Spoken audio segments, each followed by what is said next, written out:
ኢየሱስ ክርስቶስ ያድናል። እንደሚታወቀው ሰዎች ከክርስቶስ ጋር ሳይታረቁ ክርስቶስ ታመመ ብለው ግን ክርስቶስ ተሰቃየ፣ መከራ ተቀበለ ብለው ምን ይላሉ? ይሰግዳሉ። 1224 ብለን ቅድም እየተነጋገርን ነበረ።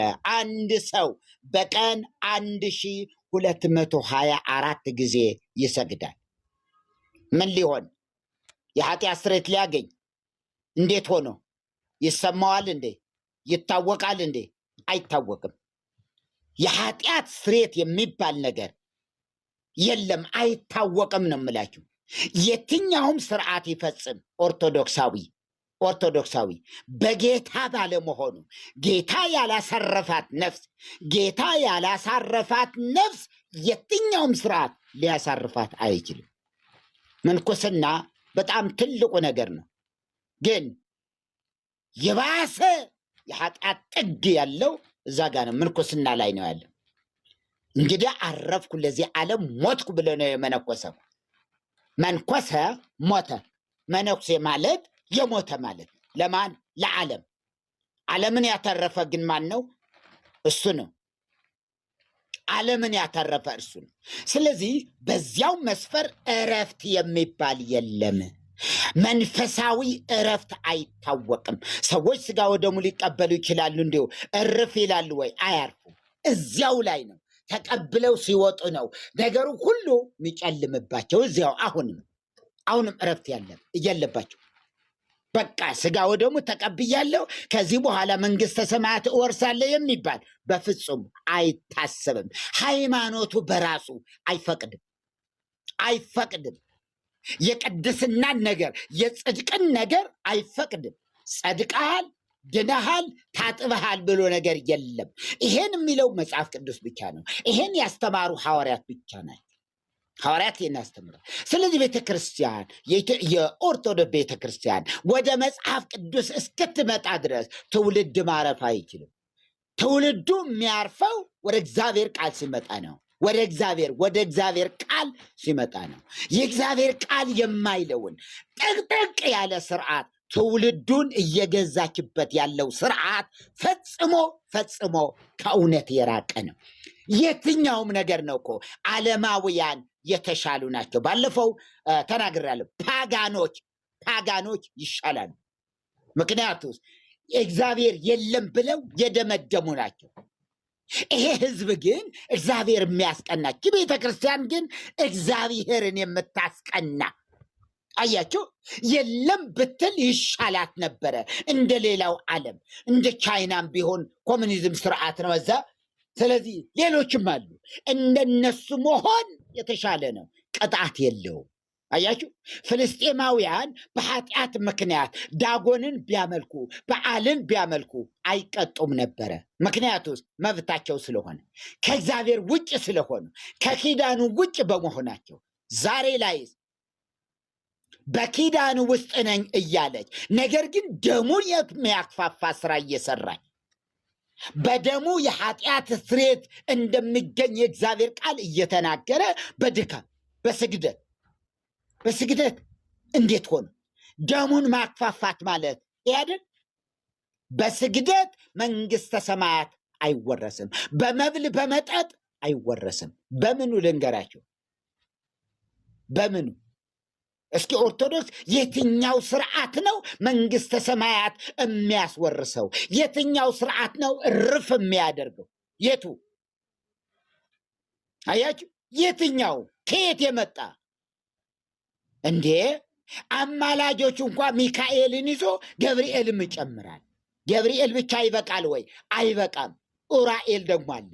እሱ ብቻ ይበቃል? አይበቃም። በጣም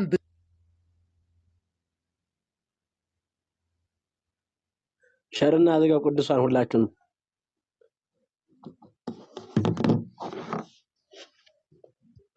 እስኪ ሸር አድርጉት ሁላችሁም።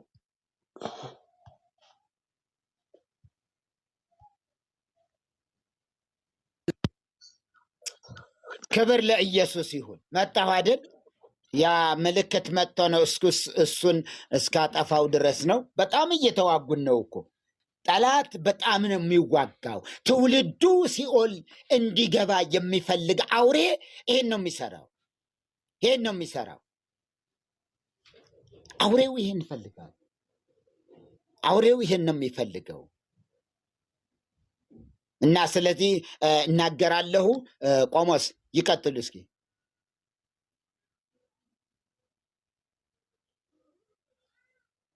ቆሞስ ስላሉ እሺ፣ መሪም አሉ። እሺ መርጽጌም አሉ። ለምን ልጄና የተናገር ጸጋና ሰላም ይብዛላችሁ። እንዴት ቆያችሁ? ሁሉ ሰላም፣ ሁሉ መልካም። ወንድማችን አሜን አሜን። ወንድማችን ሶሎሞን እግዚአብሔር አምላክ አብዝቶ ይባርክህ፣ ጸጋ በጥፍ ይጨምርልህ። ቅድም እንደወጣሁ በዛው አልተመለስኩም። እንደ አዲስ መጀመራችሁንም አሁን እንደገና ሳይ ነው የገባሁት።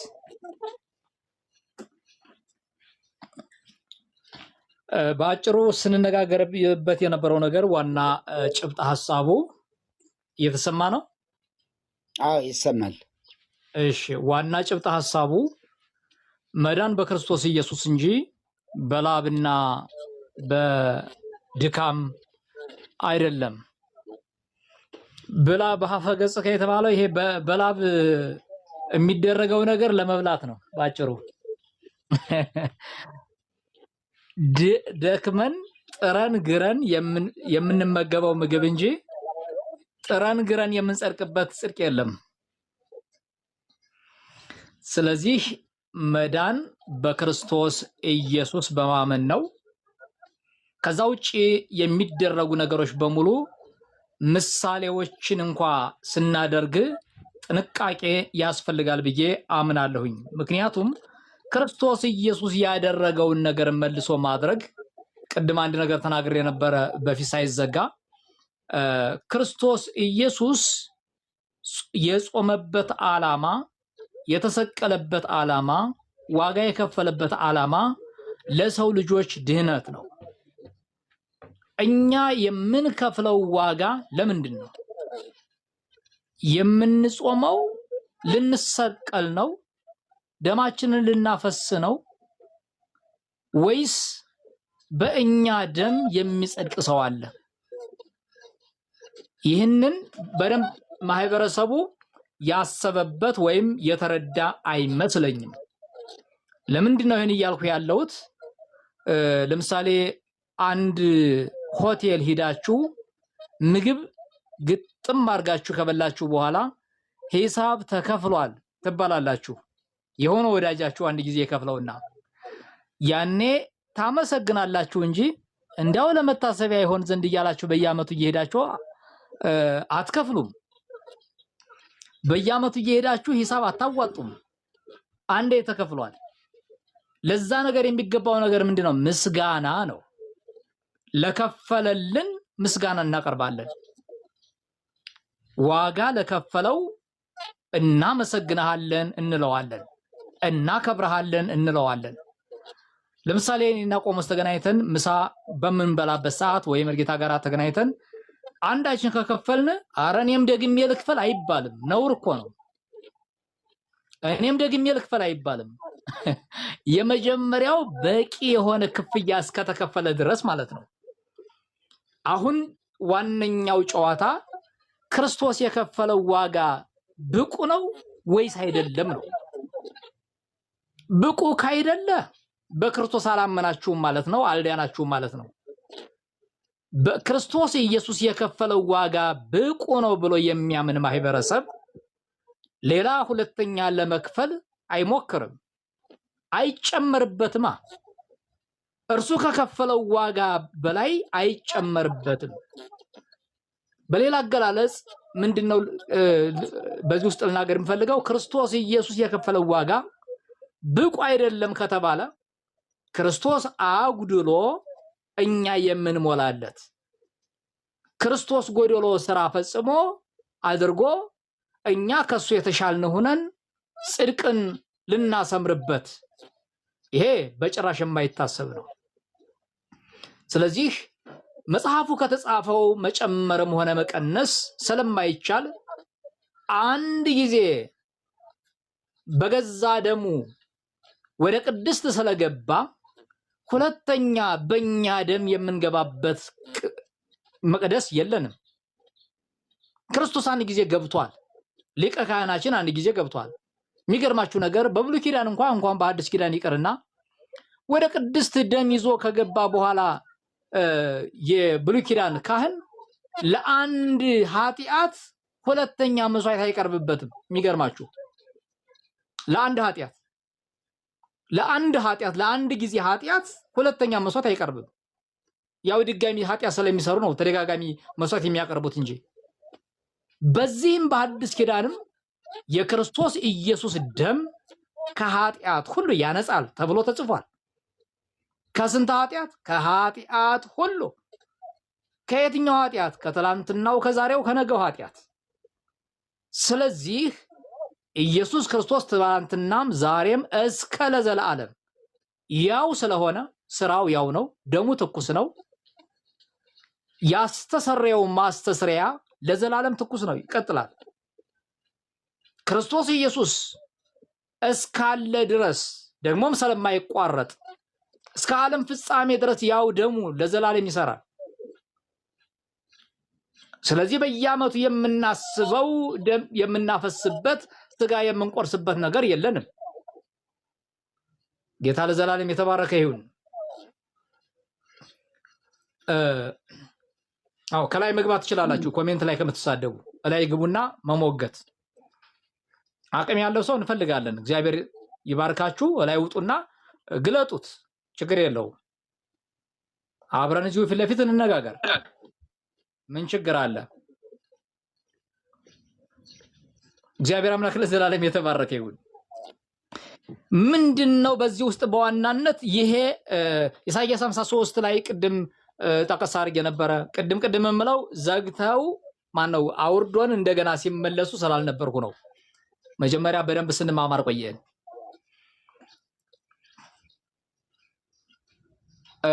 ስለዚህ ኢሳይያስ 53 ተጨነቀ ይለናል።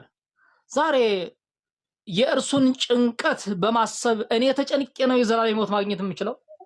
ተሰቃየ ይላል። እኔ ተሰቃይቼ ነው የማገኘው? ስለዚህ በአጠቃላይ ክርስቶስ ኢየሱስ የፈጸመውን ተግባር እንፈጽም ከተባለ እና ታዲያ ለምን መሰቀል አቃተን? ለምን አይሰቀሉም? እኔ መሞገት የምፈልገው እዚህ ላይ ነው። እሺ ጾምን አሉ፣ ጥሩ ነው። ያውም 40 ቀን 40 ሌሊት ሳይሆን 8 ሰዓት ወይም 7 ሰዓት ነው። መሸት ሲል ወደ እንትን አልተከለከለም። ምንድነው? አተላ አልተከለከለም። የተከለከለው እርጎ ነው። ስለዚህ እዛ ሄዶ ምሽት ላይ ስካር፣ ቀን ላይ ጾም እየተዋለ መጨረሻ ላይ ደግሞ ክርስቶስ ኢየሱስ ለኔ ተሰቃየ እየተባለ ይሄ 12 ሰዓት የሚጾሙ አሉ፣ 9 ሰዓት የሚጾሙ አሉ። እንደየአቅማቸው ሕማማቱን በጣም የሚሰቃዩ ወዳጆች አሉ። በጣም ጥሩ። እስከዚህ ድረስ ከተሄዱ ለምን ታዲያ ዓርብ ላይ ሲደርሱ ለምን ይፎርፋሉ? ለምን ይፎርፋሉ? ይሄ መፎረፍ ነው የምለው እኔ። በትክክል እናደርገዋለን ካሉ ያድርጉት። ያውም እንኳን የዘላለም ሕይወት ላይ ይገኝበት ማለት ነው። ስለዚህ ክርስቶስ ኢየሱስ ያደረገው ነገር እኔና እናንተን ከጨለማ ወደሚደነቀው ብርሃን ለማሸጋገር፣ ከሞት ወደ ሕይወት ለማሸጋገር እሱ መሞት ነበረበት። ከስቃይ ለመመለስ እሱ መሰቃየት ነበረበት። ከጭንቀት ለመገላገል እሱ መጨነቅ ነበረበት። በእርሱ ቁስል እኛ ሁላችን እንድንፈወስ እንጂ በእርሱ ቁስል እኛ እንድንቆስል አልተባለም። በደንብ አዳምጡ። በእርሱ ቁስል እኛ ተፈወስን ነው የሚለው መጽሐፉ እንጂ በእርሱ ቁስል እኛም እንድንቆስል አላለም። በእርሱ ጭንቀት እኛም እንድንጨነቅ አላለም። ስለዚህ ተጨነቀ፣ ተሰቃየ የሚለው ለእኛ ነው የተሰቃየው፣ ለእኛ ነው የተጨነቀው፣ ለእኛ ነው የፈሰሰው ደሙ፣ ስጋው የተቆረሰው የተቸነከረው ለእኛ ነው። ታዲያ ለዚህ ዋጋ ለከፈለለት ምስጋና ነው እንጂ የምናቀርበው እኛም እንደ እርሱ ውጣ ውረድ የምንወጣበትና የምንወርድበት ነገር የለም። በነገራችን ላይ ተራራ በመውጣትና ቁልቁለት በመውረድ በረሃብ አድማ እና በበሽታ በመመታት በመሰቃየትና የተለያዩ ጭንቀቶችን በማከናወን ቢሆን ጽድቅ እንዴ የኢትዮጵያ ሕዝብ እኮ ቀድሞ መንግስተ ሰማያት ይገባ ነበረ። በክርስቶስ ያላመነውም እኮ በስቃይ ነው የሚኖረው። እውነቴን ነው የምላችሁ። ያመነውም ያላመነውም በረሃብ ይኖራል። ያመነውም ያላመነውም በቁልቁለትና በዳገቱ ሲንከባለልና ሲወጣ ሲወርድ ነው የሚኖረው። ጽድቅ በዚህ የለም።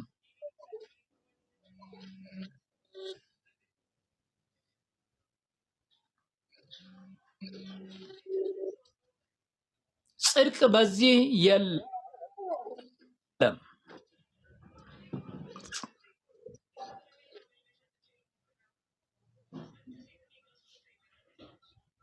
ጽድቅ በዋጋ በመክፈል የለም። ደምን በማፍሰስ ስጋን በመቁረስ የለም። ስለዚህ 200 ሚስገድ እንዳውም ቅድም ወንድማችን ሰው ሊናገር ነበረ። በቀጠል ጀርባው ላይ ሸብ በማድረግ ኃጢአት አይሰረይም ሲል ነበረ። በጣም ትክክለኛ የሆነ ነገር ነው የተናገረው። እንዴት ነው በክርስቶስ ኢየሱስ ደም ያልነጻ ኃጢአት በቅጠልና በውሃ የሚነጻው? እንዴ ኃጢአት የሰፈር አፈር ነው እንዴ? የሰፈር ቆሻሻ ነው እንዴ በውሃ የሚነጻው? ኃጢአት ማለት እኮ እግዚአብሔርና ሰውን የለየ ነው። እግዚአብሔርና ሰውን ደግሞ የሚያገናኘው የክርስቶስ ደም ብቻ ነው። ስለዚህ የሰፈር አፈር አቧራ ወይም ደግሞ የሆነ ቆሻሻ አድርጋችሁ አስባችሁ በውሃ እርጨት ጠረግ ኧረ እንዴት ብሎ ወዳጆች፣ እንደሱ የሚባል ታሪክ የለም። ይሄማ የልጆች ጨዋታ ነው። ይሄ የልጆች ጨዋታ ነው። ምናልባት ቆሸሽ ካለ ሰውነታችሁ በሳሙና ታጠቡ፣ ይብሱ ይበቃል። በቃ አለቀ። ለንጽህና ከሆነ እንጂ ቸብ በማድረግ የሚነጻ ኃጢአት የለም። ኃጢአት በውሃ አይነጻም። ኃጢአት የሚነጻው በክርስቶስ ደም ብቻ ነው። ኃጢአት የሚነጻው የዓለምን ኃጢአት ያስወግዳል ተብሎ በተጻፈው የእግዚአብሔር በግ በሆነው በኢየሱስ ክርስቶስ ደም ብቻ ነው። እነ ዮሐንስ የነገሩን፣ እነ ጴጥሮስ እነ ጳውሎስ የነገሩን ያስተማሩን ይህንን ነው። ከዚህ ውጪ ሰዎች በሚያደርጉት ስርዓትና ወግ ኃጢአት አይነጻም። ምናልባት ይሄ የሚያስታውሰኝ ቅድምም የተናገሩት ነበረ። ሮሜ ምዕራፍ 10 ላይ ያለውን ባነበው ደስ ይለኛል። ሮሜ ምዕራፍ 10 ላይ እንደዚህ የሚል ቃል አለ። የሐዋርያው ቅዱስ ጳውሎስ መልእክት ወደ ሮሜ ምዕራፍ 10 ከቁጥር 1 ጀምሮ እንደዚህ ይላል። ወንድሞቼ ሆይ የልቤ በጎ ፈቃድና ስለ እስራኤል ወደ እግዚአብሔር ልመናዬ እንዲድኑ ነው። በእውቀት አይቅኑ እንጂ ለእግዚአብሔር እንዲቀኑ እመሰክርላቸዋለሁና ካለ በኋላ የእግዚአብሔርን ጽድቅ ሳያውቁ የራሳቸውን ጽድቅ ሊያቆሙ ሲፈልጉ ለእግዚአብሔር ጽድቅ አልተገዙም ይላል። ስለዚህ የራስህን ጽድቅ፣ የራስህን ስርዓትና ወግ፣ የራስህን የአባቶችን ወግ በመጠበቅ በምታደርገው ውጣ ውረድ ውስጥ እግዚአብሔርን እየተገዳደርክ እግዚአብሔር ጋር እየተጣላህ እንደሆነ ቆም ብሎ ማሰብ አስፈላጊ ነው። ስለዚህ የራስን ጽድቅ ሊያቆሙ ፈልገዋል። ፈሪሳውያን ናቸው፣ ጸሐፍት ናቸው፣ ረበናት ናቸው፣ በጣም የተማሩ የተመራመሩ ሰዎች ያሉበት ነው። እንደ ወጉ እንደ ስርዓቱ እንሂድ ብለው የሚሞክሩ ናቸው። የእግዚአብሔር ጽድቅ ሆኖ የመጣው ክርስቶስ ኢየሱስን ግን አልተቀበሉት። ስለዚህ የእግዚአብሔር ጽድቅ እግዚአብሔር እውነተኛ ብሎ የተናገረው በእርሱ ደስ የሚለኝ የምወደው ልጄ እርሱ ነው፣ እርሱን ስሙት ብሎ የተናገረው ለጌታ ለኢየሱስ ክርስቶስ እንጂ አንተ አባቴ ለምትለው ቅድመ አያቴ ለምትለው በኃጢአት ለሚወድቀውና ለሚንደባለለው ማህበረሰብ አይደለም። ስለዚህ መስማት ያለብን የእግዚአብሔርን ቃል ነው። ማድመጥ ያለብን የእግዚአብሔርን ቃል ነው። የእግዚአብሔር ቃል እየተናገረ ያለው ስለ ክርስቶስ ኢየሱስ እንጂ አንተ አባቴ ወግ ስርዓት አስቀመጠልኝ ስለምትለው አይደለም። ስለዚህ ለእግዚአብሔር ጽድቅ አልተገዙም ነው የሚለው። የእግዚአብሔር ጽድቅ ምንድነው? በክርስቶስ ኢየሱስ በማመን የዘላለም ሕይወት ማግኘት ነው። ጽድቃችን የሆነው ክርስቶስ ነው። የኛማ እንኳን ኃጢአታችን ይቅርና ጽድቅ ብለን ያስቀመጥነው ነገር እንኳን የታዘዝነው ወይም አባቶቻችን የተነበዩት የታዘዙት ዋጋ የከፈሉት ያ ሁሉ ተደምሮ የመርገም ጨርቅ ነው የሆነው። ክርስቶስ ሳይመጣ ጽድቅ ስለሌለ የዘላለም ሕይወት ስለሌለ፣ ስለዚህ በክርስቶስ ኢየሱስ በማመን የዘላለም ሕይወት ያገኘ ማህበረሰብ ክርስቶስ ስላደረገለት ነገር ምስጋና ያቀርባል እንጂ እንደ ክርስቶስ ልሁን አይልም። እንደ ክርስቶስ አይሰግድም። ያውም እኮ ክርስቶስ አልሰገደም። ክርስቶስ የከፈለውን ዋጋ ለማመልከት በሚሉ አይወድቅም፣ አይነሳም። ምስጋና ብቻ ነው የሚገባው። እረ የታረደው በግ ምስጋና ይገባዋል፣ ክብር ይገባዋል። ያዳነን በቅዱስ አጠራሩም የጠራን ከጨለማ ወደሚደነቀው ብርሃኑ የጠራን በራሳችን ጽድቅ እንዳንመካ ጽድቃችን ሆኖ የተገለጠልን አቅም እንደሌለን ስላየ አቅም የሆነን ክርስቶስ ለዘላለም የተባረከ ይሁን። አቅማችን አሁን ክርስቶስ ነው። ድህነታችን በክርስቶስ፣ መኖራችን በጸጋ። ከዚህ የተሻለ ነገር ሌላ ምን አለ? ስለዚህ ክርስቶስ ኢየሱስን በማመን የዘላለም ሕይወት አግኝተናል። ሌላ አንፈልግም። ይበቃናል። በቂ እኮ ነው ኢየሱስ። ክርስቶስ የሰራው ስራ ከበቂ በላይ ነው። ለኔ የሚገባኝን ስራ ሰርቶልኛል። ለቆሞስ የሚገባውን ስራ ሰርቶላቸዋል። ስለዚህ በክርስቶስ ኢየሱስ በማመን ለኃጢአት ሞተን ለጽድቅ እንድንኖር አድርጎናል። አሁን የምንኖረው ለጽድቅ ነው። አሁን የምንኖረው ለእግዚአብሔር ነው። በእኔ ክርስቶስ ይኖራል። በእነ ቆሞስ በወንድሞቼና በእህቶቼ ክርስቶስ ይኖራል። ክርስቶስ በእኛ ላይ ነግሶ እንዲኖር የልባችንን ዙፋን ለእርሱ ማስረከብ እንጂ የሚገባን ተራራና ቁልቁለት በመውረድና በመውጣት የምናስመዘግበው ሪከርድ የለንም። ምናልባትም ካስመዘገብን የመሮጥ የመውደቅና የመነሳት ስፖርት የመስራት አቅም ካላችሁ ጥሩ ነው። ለሀገራችንም ለስፖርት ኮሚሽኑ ይረዳል። ተለማመዱና ስፖርት ላይ ውጡ። በቃ ለጽድቅ አይሆናችሁም። ቁርጣችሁን ወቁት። በቃ ለስፖርት ከሆነ እዛው ተወዳደሩ። አለቀ። ለእግዚአብሔር መንግስት በዚህ በስፖርት ውድድር የሚገኝ ነገር የለም። ሄሎ በላት ፍቅር። ስለዚህ የእግዚአብሔርን ጽድቅ ሳያውቁ ለራሳቸው ጽድቅ ሲሉ ወይም ደግሞ የራሳቸው ወግና ስርዓት ሲሉ የእግዚአብሔርን ጽድቅ እንደተቃወሙት እናንተም አትቃወሙ። እናንተ እኔ በዚሁ አጋጣሚ ልናገር የምፈልገው ሌላው ማህበረሰብ እሺ ቤተ መቅደሱ በመጋረጃ መጽሐፍ ቅዱሱ በቋንቋ ስለተሸፈነባቸው ነው ብዬ አላስብ። እናመሰጥራለን እንተረጉማለን የምትሉ መጋረጃውን ገለጥ አድርጋችሁ ወደ ቅድስት ገብታችሁ ያቺ እነ ቆሞስ የጠራረቧት ነገር እሷን ገለጥ አድርጋችሁ የምታዩ ቁስ እንደሆነ የምትገነዘቡ ሰዎች የተማራችሁ፣ እንደገና ደግሞ መጋረጃው ያልከለላችሁ ገልጣችሁ የምትገቡ ቋንቋውንም እንደ አማርኛ ቋንቋ ወይም እንደ አፍ መፍቻ ቋንቋችሁ የምትጠቀሙት ሰዎች ምናችሁ ተሸፍኖ ነው? ክርስቶስ በሰራው ላይ እናንተ ልትጨምሩ ነው? ማህበረሰቡስ እሺ በቃ ስለማያውቅ ይምጣ ወደ እናንተ አባቴ እያለ ይምጣ።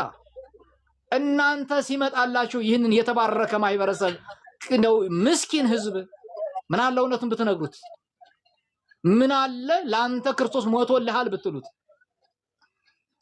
እንደው ሲሻገር ውሃ የነካው ምርጥ በረግጫለሁ እያለ እስከሚናዘዝ ድረስ እውነት እኮ ነው የምላችሁ። ውሃ የነካው ምርጥ በረግጫለሁ በቃ እርጥብ መርገጥ እሱ እየመሰለው ማለት ነው። የሆነ ነገር እንዲወድቅ ያለው ተንሸራቶ የወደቀውም ኃጢአት የሰራውም እንዲወድቅ ያለው እያለ እስከሚናዘዝ ድንብርብሩ እስከሚወጣ ድረስ ምን አለ በትክክል ብትነግሩት፣ ምን አለ እውነቱ ቢገለጥ። ጭራሹንም ደግሞ እናንተ መናገር ሲገባችሁ እኛ ስንናገር ትቃወማላችሁ እንዴ? እኔ ማን ነው ኢዮብ ነው የተናገረ? ዝም ብትሉ ይሄም ዕውቀት በሆነላችሁ ነበር አለ። እናንተ አድካሚ አጽናኞች ለእግዚአብሔር ትከራከሩለታላችሁን ካለ በኋላ ዝም ብትሉ ይሄም ዕውቀት ይሆንላችሁ ነበር አለ። ስትችሉ ስበኩ፣ ካልቻላችሁ ደግሞ ቢያንስ እኛ እንኳን ስንናገር አትቃወሙ።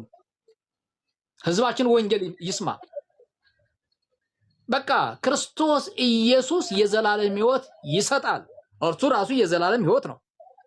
በእርሱ የሚያምን ሁሉ የዘላለም ሕይወት እንዲኖረው እንጂ እንዳይጠፋ እግዚአብሔር አንድያ ልጁን እስኪሰጥ ድረስ ዓለምን እንዲሁ ሰጥቷል። እንዲሁ ዓለምን ወዷል። ዓለምን ከመውደዱ የተነሳ አንድ ልጁን ኢየሱስ ክርስቶስን ሰጥቷል። ተቀዳሚና ተከታይ የሌለው መጨረሻ ወይም ደግሞ ተቀዳሚ የሌለው ልጁን ብቸኛውን ልጁን ዋህድ ባህቲቱ አንድ ብቻ የሆነውን ልጁን ለሞት አሳልፎ ሰጥቷል። ይህም የኔና የአንተ ኃጢአት የኔና የእናንተ ኃጢአት ምን ያህል ከባድ እንደሆነ አስከፊ እንደሆነ ዓለም በርኩሰቷ እግዚአብሔርን ምን ያህል አስቀይማ እንደሆነ ያሳየናል።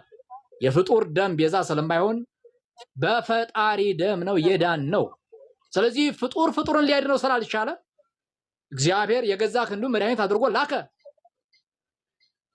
ስለዚህ የእግዚአብሔር ክንድ ተገለጠ፣ የእግዚአብሔር እጅ ተዘረጋ። ከምድር እስከ ሰማይ ድረስ የተዘረጋው መሰላል ጌታችን መድኃኒታችን ኢየሱስ ክርስቶስ ሰውና እግዚአብሔርን አገናኘ። እናንተ ደግሞ እግዚአብሔርና ሰውን ያገናኘውን ኢየሱስ ክርስቶስን አስወግዳችሁ ሌላ መሰላል መትከል ትፈልጋላችሁ። ሌላ ልታነጹ ትፈልጋላችሁ። ይሄ ትክክል አይደለም። በሰው ድካምና ጥረት የሚወረስ የዘላለም ሕይወት የለም። ይሄ ሊሰመርበት ያስፈልጋል። ስለ ነኪራላይሶን ትርጉማቸው ቅድም መሪ በደንብ አድርገው ስላሉ እሱ ጋር አልገባም። እንደውም አንዳንዱ ምንም አያውቅም። በቃ የአንስታዩን በተባይታይ ተባይታዩን በአንስታይ ሊል ይችላል። ያው እሱን ካለማወቅን ወስደዋለን። ዞሮ ዞሮ የሚሰግደው የሚወድቀውና የሚነሳው የዘላለም ሕይወት ለማግኘት አስቦ ስለሆነ ህዝቡ ባካችሁ ጨጓራውን አትላጡት፣ ጉልበቱን አታስልጡት። በቃ የዘላለም ሕይወት ማግኘት የሚችለው በክርስቶስ ነው። እርፍ ይበል። እረፉን የማምላክ እንደሆኑ ወቁ እንዳለ እግዚአብሔር እርፍ ብሎ አምላኩን ክርስቶስ ኢየሱስን አውቆ የዘላለም ሕይወትን ያገኝ። አታድክሙት። ስለዚህ በመስገድ ግንባሩና ጉልበቱ ነው የሚላጠው፣ በመጾም ጨጓራው ነው የሚላጠው። በቃ ከዚህ ያለፈ ነገር በፍጹም ሌላ የሚያገኘው ነገር የለውም። የዘላለም ሕይወት በክርስቶስ ኢየሱስ በማመን ነው። የኃጢአት ስርየት በደሙ ኃይል ነው። እርሱን በማመን እኮ በቃ በነፃ ምንም በቃ እሱ ዋጋ ሳይከፍል የዘላለም ሕይወት ማግኘት ይችላል። እየተቻለ በቀላሉ እየተቻለ ድካም ያለ ዋጋ ኑ እያለ እኔ ዋጋውን ከፍዬላችኋለሁ እያለ ድካም ለምንድን ነው? እኔ እናቶችን ሳስባቸው በቃ የ70 ዓመት የ80 ዓመት እንደው ከ60 በላይ ብላችሁ ውሰዱ። እነዚህ እናቶች እነዚህ አባቶች ትንሽ ደቂቃ በረሃብ ከቆዩ በቃ ህይወታቸው ሁሉ ሊያልፍ ይችላል። እነርሱ ግን በቀዛው ቻል እያሉ እና አባ መቻል ቻል እያሉ የግድ በቃ ያስጾሟቸዋል። ጨጓራቸው ይላጣል። የሚገርማችሁ ነገር እሁድ የፋሲካ ዕለት ማለት ያው ሲፈሰክ ማለት ነው። ህይወታቸው ያልተገኙ እናቶች አሉ አክፍለው አድረው። ይሄን እነ ቆሞስ ያውቁታል በደንብ፣ እነሱም ሊተርኩት ይችላሉ። እንግዲህ አስቡ፣ እነኚህ እናቶች ጸደቁ ነው የሚባለው ወይስ 2 ጊዜ ቅጣት ነው የሚገጥማቸው? በምድርም ተሰቃይተው ከረሃቡ ጽናት የተነሳ አከፍላለሁ ብለው በማይችሉት አቅማቸው እሁድ ጧት ህይወታቸው ያልተገኙ ስንቶች ናቸው?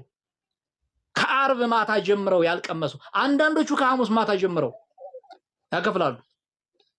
ከሐሙስ ማታ ጀምረው አስቡ እንግዲህ። አርብም በጾም አንጀታቸው ሲሰግዱ ይውላሉ፣ ቅዳሜም ይውላሉ ያድራሉ። እሁድ ሌሊት ሲቀሰቀሱ የሉም፣ ተሰናብተዋል። ምን አለ ህዝቡ እንደዚህ ባናደርገው? ይህን ስላችሁ እንግዲህ አቅም የሌላቸው ነው የምላችሁ። አቅም ያላቸው ደግሞ እንደምንም በቃ ታግለው በጻዕረ ሞት ሆነው ያሳልፋሉ። በዚህ የዘላለም ሕይወት አይገኝም። የዘላለም ሕይወት የሚገኘው በአንተ አይደለም፣ በእናንተ ወይም በሰው ብቃትማ ቢሆን ለምን ክርስቶስ መጣ ታዲያ? ክርስቶስ የመምጣቱን ምስጢር ለምን ታቀሉታላችሁ? ጽድቅስ በሕግ በኩል ከሆነ እንኪያስ ክርስቶስ በከንቱ ሞተ ነው ያለው።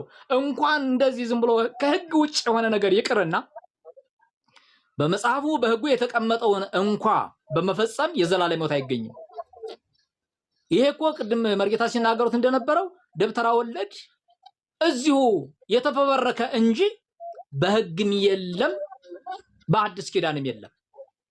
እና ታዲያ ከአዲስም ከብሉይም ከሌለ ነቢያት እና ሐዋርያት ያላስተማሩት ከየት መጣ ሲባል ከየትም በቃ እዚሁ የልብ ወለድ ድርሰት ነው። አንዳንዱ ይሄን ስንናገር የምንነቅፍ እውነተኛውን ነገር የማናቀው ተሳስተን የወጣን አድርገው ያስባሉ። ኖ እንደሱ አይደለም። እስከ ቁምስና ድረስ መድረስ፣ እስከ መምህርነት ድረስ መድረስ፣ እስከ መርጌትነትና የተለያዩ ማዕረጋትን ማግኘት ዝም ብሎ የሚገኝ ነገር አይደለም። ሳንማር አላገኘ ነው። ነገር ግን ክርስቶስ ኢየሱስ በትክክል ሲበራልን ሐዋርያው ቅዱስ ጳውሎስ ከስጋና ከደም ጋር አልተማከርኩም እንዳለ እውነተኛው ነገር ሲገባን የስጋ ፍላጎትና መሻታችንን ትተን ለክርስቶስ ወንጌል ተለይተናል። እውነታው ይሄ ነው። ለክርስቶስ ወንጌል ከተለየን በኋላ የተለየንለትና የለየን ጌታ ያኖረናል። እየሰበክን እንኖራለን። የተጠራነው ለሱ ነው። ያመለጥነው ለሱ ነው። በነገራችን ላይ እኛ ሞተን ቆይተን በህይወት የተገኘን ሰዎች ነን። ስለዚህ በህይወት ያኖረንን ነው የምናገለግለው። ከዚህ በኋላ ታስታውሳላችሁ በሉቃስ ወንጌል ምዕራፍ 15 ላይ ይሄ ልጅ ሞቶ ነበረ፣ ሕያው ሆኗል፣ ጠፍቶ ነበረ፣ ተገኝቷል። ከዛ ምን ሆነ? የከበረው ፊሪዳ እንዲታረድለት፣ ቀለበቱ እንዲደረግለት፣ ጫማው እንዲደረግለት፣ ምርጥ ልብስ እንዲለብስ። ያ ሰው እኔ ነኝ፣ ያ ሰው አንተ ነህ፣ ያ ሴት አንቺ ነሽ። በቃ እንደዚህ ነው ነገሩ። ታዲያ ከዛ በፊት በነበረው ህይወት ተመልሰን እንመላለስ? በጭራሽ አይሆንም። ከዚህ በኋላ አዲስ ሰው ነን። ከዚህ በኋላ አዲስ ጫማ፣ አዲስ ቀለበት የተደረገልን፣ ግብዣ የተጋበዝን፣ ፍሪዳው የታረደልን ሰዎች እኮ ነን። ይሄ ፍሪዳ ያላጠገበው፣ ይሄ ፍሪዳ ያላረካው ሲቅበዘበዝ ይኖራል። በዚህ ፍሪዳ ሰውነቱን ያላስደሰተ፣ ህይወቱን ያላረካ ሲቅበዘበዝ ይኖራል። እኛ ፍሪዳችን ታርዶልናል። ፋሲካችን ታርዶልናል። ረክተናል። በድግሱ እግዚአብሔር አብ ባዘጋጀው ድግስ ረክተናል። ሌላ ሆቴል ሄደን አንቀላውጥም። ሌሎች የመቀላወጫ መንገዶች ጋር እየሄድን አንቀላውጥም። ካረካችሁ እንደዛ ነው የሚሆነው። ያረካ ሰው ሲቅበዘበዝ ይኖራል። ከዛም ከዚህም ይሮጣል። እርፍ ያደረገን እግዚአብሔር አምላካችን ለዘላለም የተባረከ ይሁን። ማሳረፊያ እኮ ነው። ሃሌሉያ! ያሳርፋል ጌታ። እርፍ ነው የሚያሰኘው። በቃ አትወጡ፣ አትወርዱ፣ አትቃዡ። መቃዠት የለ፣ መባከን የለ። እርፍ ብሎ ጌታን ማምለክ። ክብር ለዘላለም ለሱ ብቻ ይሁንለት። ስለዚህ ሞቶ ነበረ አሁን ግን ሕያው ነው የተባለው ጽጌ ነው፣ ሌላ ሰው እንዳይመስላችሁ። ሞቶ ነበረ አሁን ግን ሕያው ነው፣ ጠፍቶ ነበረ ተገኝቷል የተባለው ቆሞስና ሰሎሞን ናቸው፣ እነ መርጌታ ናቸው። የዳናችሁ ማህበረሰቦች አዲሱ ኪዳን የተስማማችሁ፣ ሃሌሉያ! ተስማምቷችኋል? እግዚአብሔር ይባረክ። አዲሱ ኪዳን ተስማምቷችኋል? ህድግ ጎለብሉ ወለበሱ ጎለ አዲስ። ዋው! አሮጌውን አውጥታችሁ ጣሉት፣ አዲሱን ግን ልበሱት ተብለናል። ተስማምቶሃል ወይ ነው ጥያቄ። ይሄ ነው። ካልተስማማት ስትቀዠቀዥ ትኖራለህ። እኔ ተስማምቶኛል አዲሱ ኪዳን። እኔ አረፍ ያለው በኢየሱስ ክንዱ ደግፎኛል። በልቤ ዙፋን ሌላ የሚነግስ የለም። በቃ ረስረሻለሁ፣ ጠግቤያለሁ። እግዚአብሔር ይባረክ። ምንድነው ጋን ሲሞላ ጭልፋ አይጨምርም ይላሉ የገጠር እናቶቻችን። ሞልቷል ማለት ነው። ጠግቤያለሁ ሲሉ አረ ሞልቻል፣ ትንሽ ጉረስ፣ ትንሽ ብላ ሲሏቸው አረ ጋን ሲሞላ ጭልፋ አይጨምርም፣ ወይም ከሞላ በኋላ ምንም አይጨምርም ማለት ነው። ክርስቶስ በውስጣችሁ ካልሞላ ስትንቀዠቀዡ ትኖራላችሁ እንጂ አትጠግቡም፣ አትሞሉም። ሙላት ክርስቶስ ነው። ሙላት እኮ ክርስቶስ ነው። እርካታ እኮ ክርስቶስ ነው። በክርስቶስ ያረካ ማህበረሰብ ዛሬ አንዱን ጻድቅ ነገ ሌላውን ሰማዕት፣ ሌላ መልአክ፣ በቃ ፍጡሩን ፍለጋ ሲቅበዘበዝ ይኖራል። በፍጡር ደግሞ የሚታመን የተረገመ ይሁን ተብሎ ተጽፏል። የሚገርማችሁ ነገር በፍጡር ታምኖ አለመረገም ነበር የሚገርመው። በፍጡር የሚታመንማ የተረገመ እኮ ነው። ታዲያ የተረገመ ሰው እንዴት ይረካል? እንዴት ያርፋን? የተረገመ ሰው ቃየልን ታስታውሳላችሁ? ተቅበዝባዥ ትሆናለህ ሲባል እንደዛ እኮ ነው የሚሆነው። እኔ ከልቤ ነው የምነግራችሁ። የተረገመ ሲቅበዘበዝ ነው የሚኖረው። ተቅበዝባዥ ነው የሚሆነው። እንደገና ደግሞ በእውነት ክርስቶስ ኢየሱስን የማይወዱ ምንድናቸው አለ? የማይወድ የተረገመ ይሁን ተብሎ ተጽፏል። እኔ አይደለሁም፣ የእግዚአብሔር ቃል ነው። ክርስቶስ ኢየሱስን የማይወድ የተረገመ ይሁን ተብሎ ተጽፏል። ታዲያ ክርስቶስ ኢየሱስን የማይወድ ሆኖ የተረገመ ሆኖ ሲቅበዘበዝ ዓለም እየተቅበዘበዙ አለመኖር እንዴት ይቻላል? ባካችሁ ከርግማናችሁ ነፃ አውጡ። እርግማናችሁ ይሰበርላችሁ። ቀንበራችሁ ይሰበር። በክርስቶስ እመኑ። ከዚህ እርግማን ነፃ የምትወጡት ክርስቶስን ስትወዱት ብቻ ነው። ምክንያቱም ክርስቶስ ኢየሱስን የማይወድ ነው የሚለው። የማይወድ የተረገመ ነው። እንግዲህ ምን እናድርገው? በስጋ ዝምድና የእግዚአብሔር መንግስት አይወረስ፣ በትምህርት ብዛት አይወረስ፣ በስልጣን ከፍተኛነት አይወረስ፣ በባለጸግነት ብዛት አይወረስ። ምን እናድርገው? ራሳችሁን ሲጠይቁ፣ ራሳችሁን ጠይቁ። የዓለም ቁጥር አንድ ባለጸጋ በመሆን የእግዚአብሔር መንግስት አይገባ። የዓለም ቁጥር አንድ ፈላስፋ በመሆን የእግዚአብሔር መንግስት ውስጥ አይገባ። የእግዚአብሔር መንግስት መግቢያ መንገዱ ክርስቶስ ነው። እርሱን የማይወድሳ የተረገመ ይሁን። ይኸው ቆሞስ አስቀምጠውልኛል። ጌታን ኢየሱስ ክርስቶስን የማይወድ ቢኖር ኢፍ ነው፣ ቢኖር ነው። ካላችሁ ምንም ማድረግ አይቻልም ማለት ነው። የተረገመ ይሁን ይላል። በነገራችን ላይ እኔ በዚህ ቃል ራርቼ ይህንን ቃል ማሻሻል አልችልም። ለምን በስጋ የተወለደኝ አይሆንም? ለምን በዘር የተጋመደኝ አይሆንም? ለምን ያሳደጉኝ ያስተማሩኝ ታላላቅ አባቶች አይሆኑም? ለምን በኑሮዬ ላይ ዋጋ የሚከፍሉ ሌሎች የተለያዩ አካላት አይሆኑም? በጭራሽ ይህንን ቃል አላሻሽለውም።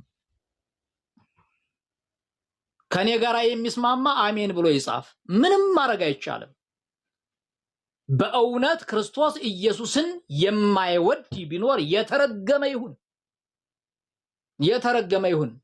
እና ታዲያ ከአምላክ ይልቅ እኔ ራርቼ ቡሩክ ይሁን ልል ነው? ኢየሱስ ክርስቶስ ጌታ ነው ስትሉ የሚቃወሙ አካላት ካሉ ምንም ማድረግ አይቻልም። እዚህ እርግማን ውስጥ ስለገቡ እግዚአብሔር ሆይ ከዚህ እርግማን ገላግላቸው ብለን ከመጸለይ ውጭ ምንም ማድረግ አይቻልም። ከጠሉት ይረገማሉ። እኔ አይደለሁም፣ ቃሉ ነው የሚናገረው። እኔም ብናገረው አላፍርበትም። ለምንድን ነው የማላፍረው? ጌታዬን የማይወድ ስለሆነ። ለምንድን ነው የማላፍረው? ሐዋርያው ቅዱስ ጳውሎስ ስለሆነ ያስቀመጠልኝ። እውነተኛው ሐዋርያ የአሕዛብ ሐዋርያ ተብሎ የተሰየመው እንደ ዛሬ ፊክሽን የሚያወሩ አይደሉም። ትክክለኛው ሐዋርያ ከስጋና ከደም ጋር ያልተማከረው ጌታን ኢየሱስ ክርስቶስን የወደደው ከገማልያል እግር ስር ቁጭ ብሎ መማሩ ያላስኮፈሰው ያላንጠራራው እርሱ ነው የተናገረ። ታዲያ እኔ ከጳውሎስ ተሽዬ የተረገመ ይሁን የሚለውን እንዳው አለስልሽ የሆነች ነገር አልቀባባትም፣ በጭራሽ አላለባብሰው። ስለዚህ በክርስቶስ እንደውም በዚሁ አጋጣሚ ዛሬ ሰኞ ነው አይደለ? የእርግማን ቀን ነው ታውቃላችሁ። የእርግማን ቀን ነው ዛሬ። እርግመተ በለስ ይላል። የእርግማን ቀን ነው። የበለሷ ነው የሚነበበው። ወይኔ ጌታ ኢየሱስ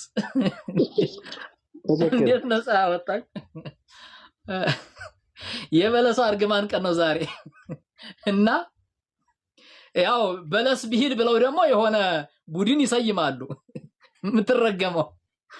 እና ለማንኛውም እኛ አሁን የተረገመው ቅጠሉም አይደለም፣ ዛፉም አይደለም፣ ሀገርም አይደለም፣ ግለሰብም አይደለም፣ በክርስቶስ ያላመነ የተረገመ ነው። አለቀ። እኛ እንደ መጽሐፍ ቅዱሱ ክርስቶስ ኢየሱስን በእውነት የማይወድ ቢኖር የተረገመ ይሁን እንላለን። ርግመተ በለስ አንልም። እኛ ክርስቶስን የማይወድ ነው የተረገመው። አዎ ይሄንን ቃል ደጋግመው ፖስት ያርጉልኝ። እግዚአብሔር ባርከውት ቆሞስዬ ደጋግመው። በቃ እኔ በነገራችን ላይ የእግዚአብሔር ቃል ኮሜንት ላይ ሲቀመጥ እንዴት ደስ እንደሚለኝ ከሌላው ኮሜንት ይልቅ በቃ የእግዚአብሔር ቃል ይለጠፍበት። ምንድነው የሚጻጻፉት እያለ ሰው ይመልከተው የእግዚአብሔርን ቃል። በእውነት ክርስቶስ ኢየሱስን የማይወድ እሱ የተረገመ ነው። ታዲያ ክርስቶስን ሳይወዱ ቀርተው በእርግማን ውስጥ አለመኖር አይቻልም። አለመኖር አይቻልም። ምክንያቱም ይሄ እርግማን የሚሰበረው በመውደድ ነው። አያችሁ፣ ባለመውደድ ከተረገማችሁ በመውደድ ነው ነፃ የምትወጡት። ክርስቶስን ውደዱት። ክርስቶስን ስትወዱ ታዲያ ምንድነው የሚሆነው? ይሄ እርግመተ በለስ ምናምን እያላችሁ ወይም ደግሞ የይሁዳ ቀንም አለው፣ የይሁዳ ቀንም አለው፣ የሐሜት ቀንም አለ። በጌታ በኢየሱስ የሐሜት ቀንም እኮ ተመድቦለታል፣ የተማከሩበት የሚል ወዳጆች።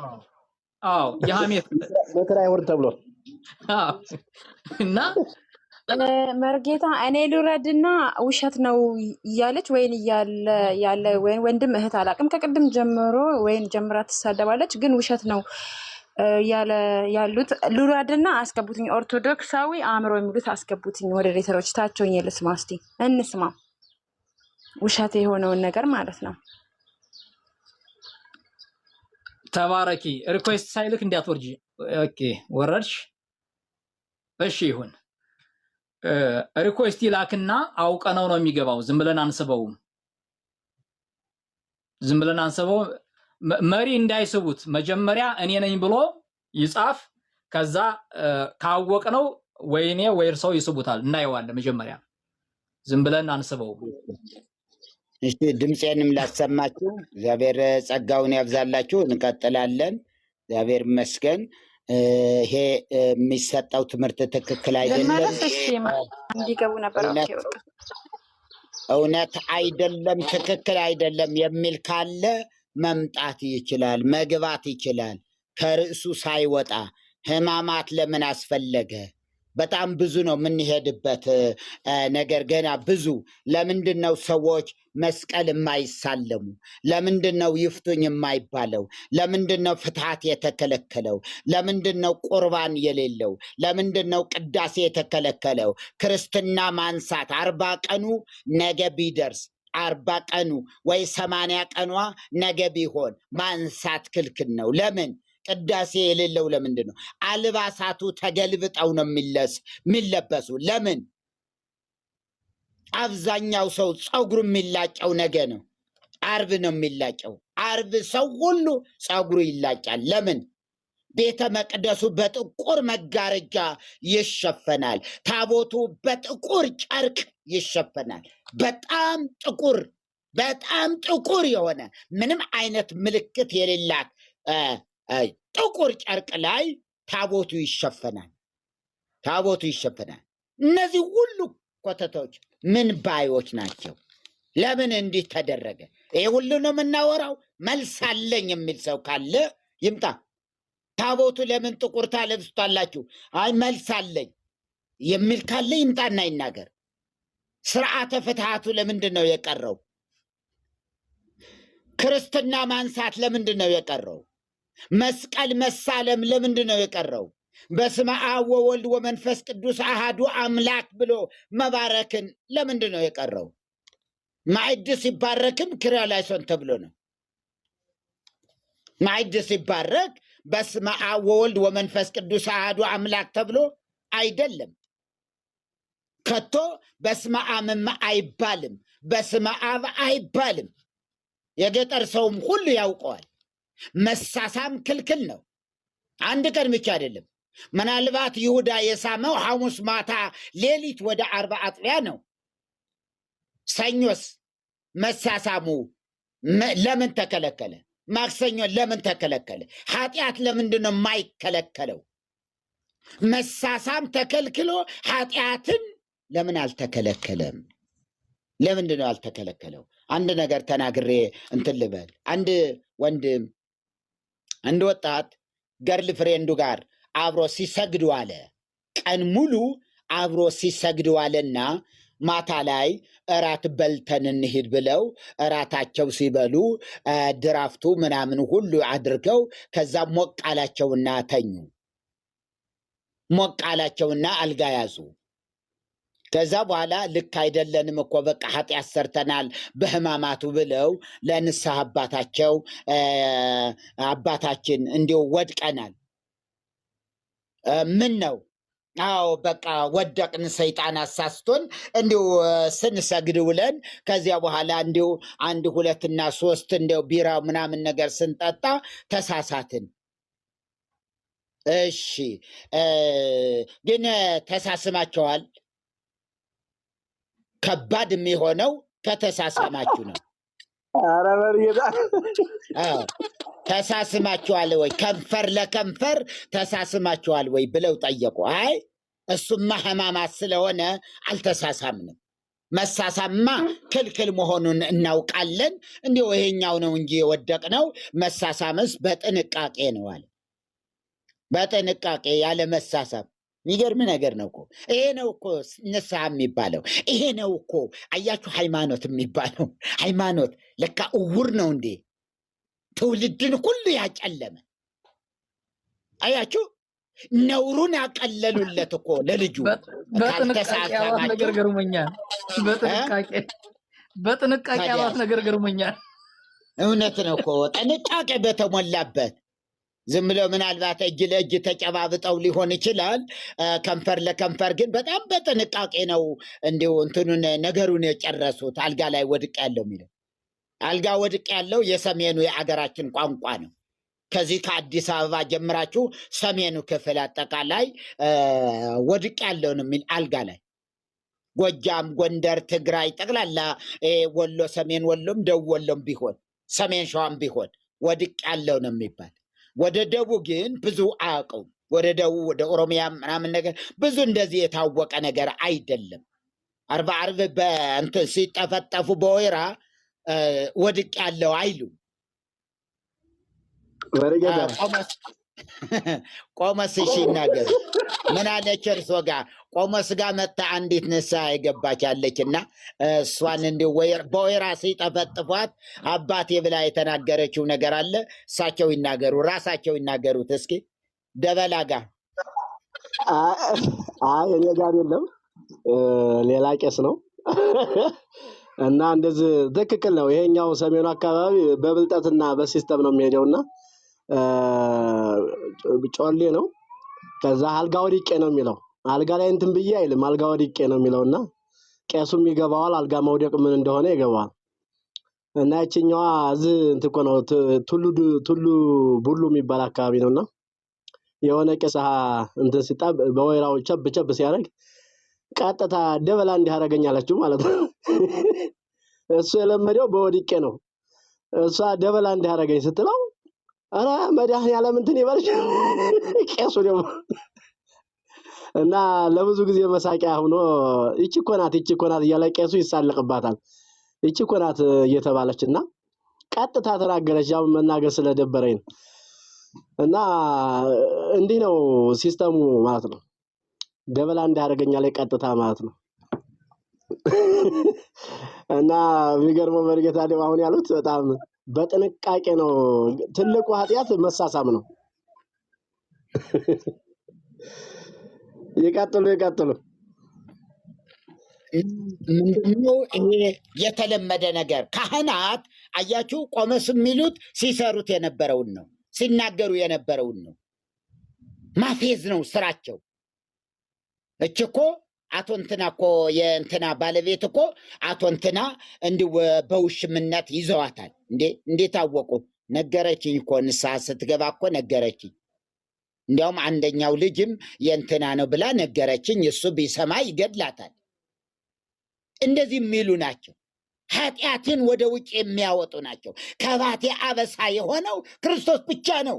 ኃጢአትን የሚሸፍን መሸፈን ብቻ አይደለም፣ የሚደመስስ ነፃ የሚያወጣ። ክብር ለጌታ ይሁን። ከክስ ሁሉ ነፃ ያወጣን ጌታ ነው። ስሙ ብሩክ ይሁን። ከክስ ከህሊና ወቀሳ ሁሉ ነፃ ያወጣን ጌታ ስሙ ይባረክ። እና ካህናቶቹ መቀለጃ ነው የሚያደርጉት። አንተ ያች ሙሃይ እኮ ትልቋ ሙሃይ እኮ እንደ አንድ ወጣት ጎረምሳ የእንትና ልጅ እኮ አረገኝ ብለው ንስሐ ገቡ ይላል። ቀል ጨዋታ የሰው ህይወት ምንም አይመስላቸው፣ ምንም አይመስላቸው። የማያወሩ ይመስላችኋል እንዴ? እንዳይመስላችሁ መሳቂያ ነው የምትሆኑ ኦርቶዶክሳውያን። የማያወሩ መስሏችሁ እህቶች፣ ከወንድሜ ከባለቤቴ ውጪ እንትና ጋር ወንድ ጋር ሂጃለሁ፣ የድሮ ፍቅረኛ ነበረኝ እና እሱ ጋር ተጋድም ያለው እሱ ጋር ወድቅ ያለው አባቴ ንስሐ ይስጡኝ ይነግርልሻል። ባለሀብት ከሆንሽ ምህረት የለውም። እንዳታደርጉ። በአፄ ቴዎድሮስ ጊዜ አንድ ሰው ሞቶ ተገኘ። በታሪክ የተጻፈ ነገር ነው። አንድ ሰው ሞቶ ተገኘና ገዳዩ ታጣ። ገዳዩ አፈላልጉልኛል። አፄ ቴዎድሮስ ቢፈለግ ገዳዩ ከየት ይምጣ? አንድ ቀን አንድ ቄስ መጣ። አንድ ቄስ ሄደና አፄ ቴዎድሮስ ጋር ገዳዩን አውቀዋለሁ። እንዴ የት አወቀው? አውቄዋለሁ። እንዴት አወቀው? መጥቶ ንስሐ ገብቷል እኔ ጋ። እንዲህ ያለውን የገደልኩት ገድየዋለሁ ብሎ እኔ ጋ መጥቶ ንስሐ ገብቷል አለ። ኃጢአቴን ይቅር ይለኛል፣ ኃጢአቴን ያስተሰርይልኛል፣ ይደመስስልኛል ብሎ ሲነግርህ ጭራሽ እንደገና ኃጢአቱን ትናገራለህ ወይ? በአደባባይ ቄሱ እንዲሰቀል አደረጉት አፄ ቴዎድሮስ። ታሪክ መጽሐፍ ላይ አንብቡት። የሰውየውን ኃጢአት አውጥቶ በመናገሩ ቄሱ በአደባባይ እንዲሰቀል ያደረጉ። ምንድን ነው ሲባል የሰውየውን ኃጢአት ተናገረ። መጥቶ ነገረኝ እንዲህ ብለው አፄ ቴዎድሮስ የተናገሩ። ስለዚህ እንዲህ ዝም ብለው እየሸፈኑላችሁ ማይታወቅ እንዳይመስላችሁ። በተገናኛችሁ ቁጥር እቤቷ በገቡ ቁጥር ምን ይላሉ? ይናገራሉ፣ ያሙሻል። እች እኮ እንትን ናት። ክብር አታገኙም። በፊታቸው ክብርን አታገኙም። ይሄ እኮ ሌባ ነው፣ እንትን ሰርቄያለሁ ብሎኛል፣ ይሄ እኮ አመንዝራ ነው። 17 ሴቶች ጋር የሄደ አንድ ወንድ አለ። አንድ ወዳጅ መነኩሴ ናቸው። እንዲሁ ምን አይነት ሴት ምን አይነት ወንድ እንደሆነ ይገርሞታል እኮ። ምን ልቅጣው አሉ። እቀጣዋለሁ ግን እንደገና ሲጨርስ ደግሞ እንደገና መልሶ ይመጣል። እንዴት ነው ስለው፣ ያው እንደገና አንድ 5 ጋር እንደ ወድቅ ያለው አባቴ ንስሐ ይስጡኝ። እንዲህ ነው የሚል። ንስሐ ይስጡኝ ከባድ ነው በጣም። እንደዚህ ባለ መንገድ የኃጢአት ስርየት አይገኝማ። ለሰው በመናገር የኃጢአት ስርየት ሊገኝ አይችልም። እግዚአብሔር ሲደመስስ ብቻ ነው። እግዚአብሔር ይቅር ብያለሁ ካላለ በስተቀር አንተም ነገም ትንከባለላለህ፣ ዛሬም ትሰክራለህ፣ ነገ ናይት ክለብ ታድራለህ። ከዛ ደግሞ እንዲህ ነው የሚሆነው። እድሜ ልካችሁ እንዲህ ነው የምትሆኑ። ወደ ኢየሱስ ስትመጡ ነው ነፃ የምትወጡ። ስለዚህ የዛሬ ጥሪም ይሄ ነው። የሕማማት ስግደት ለምን አስፈለገ? ለምንድን ነው? ሕማማት አሁን ብሉይ ኪዳን ላይ ነው ያለችው የኢትዮጵያ ኦርቶዶክስ ተዋሕዶ ቤተክርስቲያን። ብሉይ ኪዳን ከትናንት እሁድ ከሰዓት በኋላ ጀምሮ ብሉይ ኪዳን ገብቷል። ብሉይ ኪዳን ገብቷል። እስከ መቼ ድረስ? እስከ መቼ ድረስ? እስከ ዓርብ ድረስ፣ እስከ ዓርብ ድረስ። ስለዚህ መስቀል ቅዳሜ ላይ የሆነ እንትን አለ። ቅዳሜ ስዑር የጌታ እራት የሚባለው ጸሎተ ሐሙስ የሚባል ነገር አለ። ነገር ግን ብሉይ ኪዳን ነው። ዛሬ ብሉይ ኪዳን ነው። የሚነበቡ ግን ወንጌላት ናቸው። የሚገርማቸው እኮ ይሄ ነው። የሚነበበው ወንጌል አለን የሚሉት ግን ብሉይ ኪዳን። እዝራን ስሙት። ሊቀ ሊቃውንት እዝራ የሚባለው የጎንደር ትናንት እየሰማሁት ነበረ። ከዛሬ ከሰዓት ጀምሮ ብሉይ ኪዳን ገብቷል ብሎ ሲያውጅ ነበረ። ብሉይ ኪዳን ገብቷል፣ መስቀል የለም። በብሉይ ኪዳን መስቀል መሳለም አልነበረም፣ ስለዚህ እኛም አንሳለምም። በብሉይ ኪዳን ክርስትና አልነበረም፣ እኛም ክርስትናን አናነሳም። እንዲህ እያለ ቅዳሴ አልነበረም፣ ዛሬም እኛም አንቀድስም፣ በስመ አብ አንልም፣ ክራላሰን ነው የምንለው እያለ አራት አይና የሚባል ሰው ነው። ስለዚህ ምናል ብሉይ ኪዳን ገብቷል። ብሉይ ኪዳን ገብቷል። የመጨረሻ የጨለማ ስራ ማለት ይሄ ነው። የመጨረሻ የውድቀት ጥግ ማለት ይሄ ነው። የውድቀት ጥግ ሰው አዲስ ኪዳን ላይ ቆሞ እንደገና አሁን ደግሞ ብሉይ ኪዳን መቼ ነው የሚሰቀለው? ኢየሱስ በየዓመቱ እየተሰቀለ በየዓመቱ ዓርብ ላይ አዲስ ኪዳን ሊገባ ብሉይ ኪዳን አዲስ ኪዳን የሚገባው ዓርብ ነው። እስከዛስ የሐዘን ልብስ አለ። ቁርባን የሚባል ፍታት የለም። አይገርማችሁም ወገኖቼ? እንደዚህ ባለ ስርዓት ነው የተያዛችሁ ኦርቶዶክሳውያን ወገኖቼ። ወደ ክርስትና እንድትመጡ እንጠይቃቸዋለን። ወደ ክርስትና ወደ ክርስቶስ እንድትመጡ፣ ክርስቶስን እንድትቀበሉ፣ በጌታ እንድትሆኑ፣ ከብሉይ ኪዳን ወደ አዲስ ኪዳን፣ ከጨለማ ወደሚደነቅ ብርሃን እንድትመጡ ጥሪያችንን እናስተላልፋለን ወገኖቼ። በብርሃን ስለሆን ነው ይሄን እየገለጥ ነው ያለ ነው። ብሉይ ኪዳን ላይ አይደለም። ብሉይ ኪዳን ኢየሱስ አልተሰቀለም ብሎ ማለት ዛሬ ላይ ኢየሱስ አልተሰቀለም ገና ብሉይ ኪዳን ነን ብሎ ማወጅ። ግን የምነበው መጽሐፍትስ ማቴዎስ ወንጌል፣ ሉቃስ ወንጌል፣ ወንጌላት፣ መልእክታት በሙሉ ይነበባሉ። ስርዓቱ ግን ብሉይ ኪዳን ነን፣ ገና ብሉይ ኪዳን ላይ ነን ያለ ነው። አያችሁ? ይሄ ህይወት ነው እኮ። መስቀል መሳለም የተከለከለው ምንድነው? የለም መስቀል። ለምን? ብሉይ ኪዳን ነን። መስቀል አይሳለምም። ገና ክርስቶስ አልተሰቀለም። እና የክራችሁ ማተባችሁ ለምን አትበጥሱም? አንገታችሁ ላይ ያለው መስቀል ለምንድነው በሕማማት ጊዜ አሽቀንጥራችሁ ማትጥሉት? ክርስቶስ አልተሰቀለማ። ክርስቶስ አልተሰቀለማ። ጉራማይሌ የሆነ ነገር ነው እኮ። ግራ የተጋባች ቤተ ክርስቲያን፣ ግራ የተጋባች ቤተ ክርስቲያን፣ የምትይዘው የምትጨብጠው ያጣች ቤተ ክርስቲያን። አያችሁ? ባለፈው እንደነገርኳችሁ ሞሃያ ያሉ አንዳንድ ሽማግሌ ሞሃያዎች አሉ። አሮጊቷ ኦርቶዶክስ ይሏታል። አሮጊቷ ኦርቶዶክስ እንግዲህ በጣም ከማርጌታቸው የተነሳ እጃቸው ይታሰራል። ለምን? የራሳቸውን እዳሪም የራሳቸውን ሽንትም እንዳይጠጡ። ምክንያቱ ምንም ያውቁት ነገር የለም። ወደ ሕፃንነት ስለተቀየሩ እና አሮጊቷ ይሏታል። አንዳንድ አባቶች አሮጊቷ ቤተ ክርስቲያናችን ይሏታል። እውነት ነው እኮ ይሄ። አያሳፍርም እንዴ? ኢየሱስ እየተባለ እየተጣራ ኢየሱስ ናይን እየተባለ ትስቡጣ ናይን እየተባለ አማኑኤል ናይን እያሉ ግን ደግሞ ምን ላይ ነን አሉ? ብሉይ ኪዳን ላይ ነን። ብሉይ ኪዳን ላይ ነን አሉ።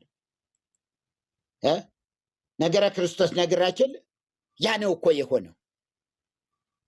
የሕማማቱ ኪራ ላይ ሶን እያለ አቤቱ ይቅር በለን እየተባለ ግን ደግሞ የት ላይ ነን? ብሉይ ኪዳን ነን። ጠይቋቸው ቄሶቻችሁን።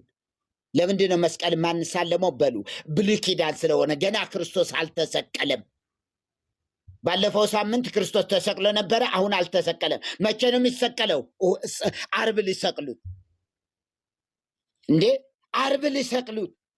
ዓርብ ተሰቀለ፣ አዲስ ኪዳን ገባ ሊባል ቀጣዩ ዓርብ ላይ።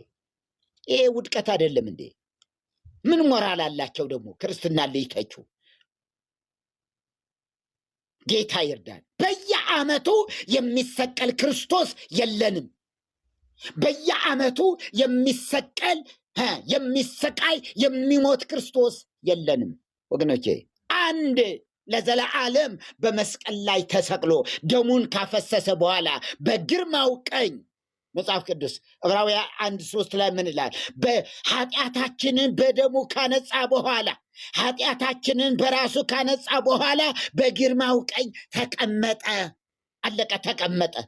በየዓመቱ እየመጣ ሊሰቀል፣ በየዓመቱ እየመጣ የሚሰቀል ክርስቶስ፣ ዓርብ እየመጣ የሚሰቀል ክርስቶስ የለንም። ዓለም እንደዚህ አይነት ክርስቶስን አያውቅም። ዓለም እንደዚህ አይነት ክርስቶስ፣ እንደዚህ አይነት ክራይስት የለም ወገኖቼ። በጣም የውድቀት ጥግ ላይ ነው እኮ ያለ ነው። ምድራችን እኮ ይሄ ነው እኮ የሆነችው እኮ። ክርስትና የሚባል ክርስትና የሌለበት የለማ። ክርስትና ከየት ይምጣ? የጦርነት አገር፣ የረሃብ አገር፣ የውድቀት አገር የሆነችው እኮ በእነዚህ ካህናት ምክንያት ነው እኮ። ጦርነት የሚመጣው በማን ነው? በቤተ ክርስቲያኒቱ አዝማችነት። ምን ልበላችሁ? ቤተ ክርስቲያኒቱ በምታዘምተው ዘመቻ እያንዳንዱ ካህን እንግዲያስ፣ ዘፋኞች በሙሉ ንስሐ ግቡ። የሚዘፍን ሰው ቤተ ክርስቲያን አይገባም። የሚዘፍን ሰው ለዘፋኝ መስቀል አናሳልምም ብትል፣ ለዘፋኞች የቀብር ቦታ አንሰጥም ብትል፣ አያችሁ፣ ለዘፋኞች ናይት ክለብ ለሚያድሩ ለሰካራሞች ቦታ የለንም ብትል፣ አያችሁ፣ ለሽፍቶች፣ ለወንበዴዎች፣ ለነፍሰ ገዳዮች ቦታ የለንም፣ የቀብር ስነ ስርዓት አናስፈጽምም ብትል በምድራችን ጦርነት ይጠፋ ነበር። አገራችን የሰላም አገር ትሆን ነበረ። በእውነት ሰላም ትሆን ነበረ። ግን የጦርነቱ ዋና ሞተር የሆነ ግን ካህናት ናቸው። አይዞህ እያሉ በመስቀላቸው እየባረኩ የሚሰዱ፣ በመስቀል እየባረኩ ጥይት በመስቀል የሚባርኩ፣ ሽጉጥ በመስቀል የሚባርኩ፣ ድንጋይ በመስቀል የሚባርኩ አቡነ ቀውስጦስ የሐረሩ ታውቃላችሁ። በታሪክም ሰምታችኋል። ጋዜጣ ላይ ወጥቷል። አደባባይ ላይ ነው የወጣው። ወጣቱ በሙሉ ድንጋይ ይዞ መጣና ፊታቸው ላይ አስቀመጠው። ከዛስ ባረኩት በመስቀል መሬት ላይ ጠብ እንዳይል። እያንዳንዱ ድንጋይ የመናፍቃንን አናት ምን እንዲብስ እንዲያፈርስ፣ አይኑን እንዲያፈርጠው፣ ጥርሱን እንዲሰብረው ባርኬዋለሁ አሉ። ባርከው ሰጡ። የተቆለለ ድንጋይ እንዳይመስላችሁ በልያዙና ሂዱ አሉ። ባርከው ሰጡ። ፍርድ ቤት 6 ዓመት ነው የቆዩ። ሐረር መድኃኔዓለም የነበረ የተሐድሶ እንቅስቃሴ የምታውቁ ሰዎች ካላቸው አላቸው። አያቸው። ይሄ እነዚህ ናቸው። የአባትነት ካባ ለብሰው ቀሚስ ብቻ አጥልቀው ውስጣቸው ግን ተኩላ የተለሰነ መቃብር የሚላቸው ኢየሱስ፣ ውስጣቸው የተለሰነ መቃብር። እነዚህ ሁሉ ምድሪቱን ጸጥ ማድረግ በቻሉ ነበረ። ህዝቡ ለካህናት ካለው መፍራት፣ ለካህናት ካለው አክብሮት የተነሳ ጦርነት ላይ የወጣችሁ ሰዎች ለእናንተ ቤተ ክርስቲያናችን አታስተናግዳችሁም፣ አታስተናግድም። ጦርነት አቁሙ። አይኑ የፈረጠ፣ እጁ የተቆረጠ፣ እግሩ የተቆረጠ የምናያቸው ሁሉ በጦርነት ምክንያት አይደለ? የዚህ ሁሉ ተወቃሽ ማናት? ቤተ ክርስቲያን ናታ። ቤተ ክርስቲያን ናት። አሁንም ቤተ ክርስቲያን ናት። አሁንም ገና ሞአንበሳ ሞአ ተዋሕዶ የሚል አዘጋጅታ በጣም ብዙ የምታደርገው ነገር አለ። ባልናገረው ደስ ይለኛል። አሉ ጳጳሳት። አልሰማችሁም እንዴ? አቡነ ሉቃስ ያሉትን አንድ ወንድ ታጣ ወይ? ዶክተር አብይ አህመድን ግንባሩን ብሎ የሚገድል ሰው እንዴት አንድ ወንድ ታጣ? አንተ ግደለውና አንተ እንደ ዳዊት እየተመሰገን እሱ እንደ ጎልያድ አላሉም እንዴ? ሚዲያ ላይ አልተቀባበልነው እንዴ? እነዚህ ናቸው የኃጢአት ማስተሰሪያ የሚሰጡ። በእነዚህ ሰዎች ፊት ነው ተንበርክከህ ንስሐ የምትገባ። እንዲህ ባሉ ወንበዴዎች እጅ ነው የወደቃችሁ። እንደዚህ ያሉ ወንበዴዎች መጽሐፍ ቅዱስ ነገስታት፣ መሪዎች ሁሉ ከእግዚአብሔር የተሾሙ ናቸው፣ ከእግዚአብሔር የተቀቡ ናቸው። ክፉ ለሚያደርጉ እንጂ መልካም ለሚያደርጉ የሚያስፈሩ አይደሉም ነው የሚለው የሮሜ ጸሐፊ ሐዋርያ ጳውሎስ። ሮሜ 13 አንብቡ። መልካም ለሚያደርጉ የሚያስፈሩ አይደሉም። ታዲያ ለማን? አመፅ ለሚያደርጉ እንጂ መልካም ለሚሰሩ የሚያስፈሩ አይደሉም። እንዴ የብሉይ ኪዳን ሰዎች እነ ዳንኤል እንኳ ናቡከደነፆርን በእስራኤል ላይ ያ ሰው ምን አሉት? 1000 ዓመት ንገስ፣ ንጉሥ ሆይ 1000 ዓመት ንገስ አሉ። እዚህ ደግሞ ነገስታትን የምታሳድድ ነገስታትን የምታባርር ዛሬ ቅብአ መንግስቱ ቀራ፣ ቅብኡ ቀራ። ወጣ፣ እግዚአብሔር ወጣ ከዚያ እስራት። ነገስታትን እየቀባች እየሾመች ከቤተ ክርስቲያኗ ውጭ ናቸው። ይሄ ከቤተ ክርስቲያን ወጥተዋል፣ ይሄ መናፍቅ ነው ያለችውን እየገደለች እያስገደለች መቃብር እየከለከለች ከእድር እያባረረች ስንቱን ምድራችን የስቃይ ምድር አድርጋ ትኖራለች እኮ ኦርቶዶክስ ቤተ ክርስቲያን። የስቃይ ምድር ኢትዮጵያ፣ የሲኦል ምድር። ከሲኦል ቀጥሎ እኮ እዚህ ነበር እኮ። አያችሁ፣ በነገስታት አማካይነት ነገስታትን እየቀባች ትሾማለች። ይህን ስቀለው፣ ይህን አውርደው፣ ይህን በለው እያለች ደግሞ ትናገራለች። እንደዚህ ነበር እኮ። አያችሁ፣ አፄ ቴዎድሮስ ይሄ ነበረ። ያንን የነገስት የዚህ የቤተ ክህነቱን ያን ሁሉ ካህን ሄድ አርሰ ብላሉ።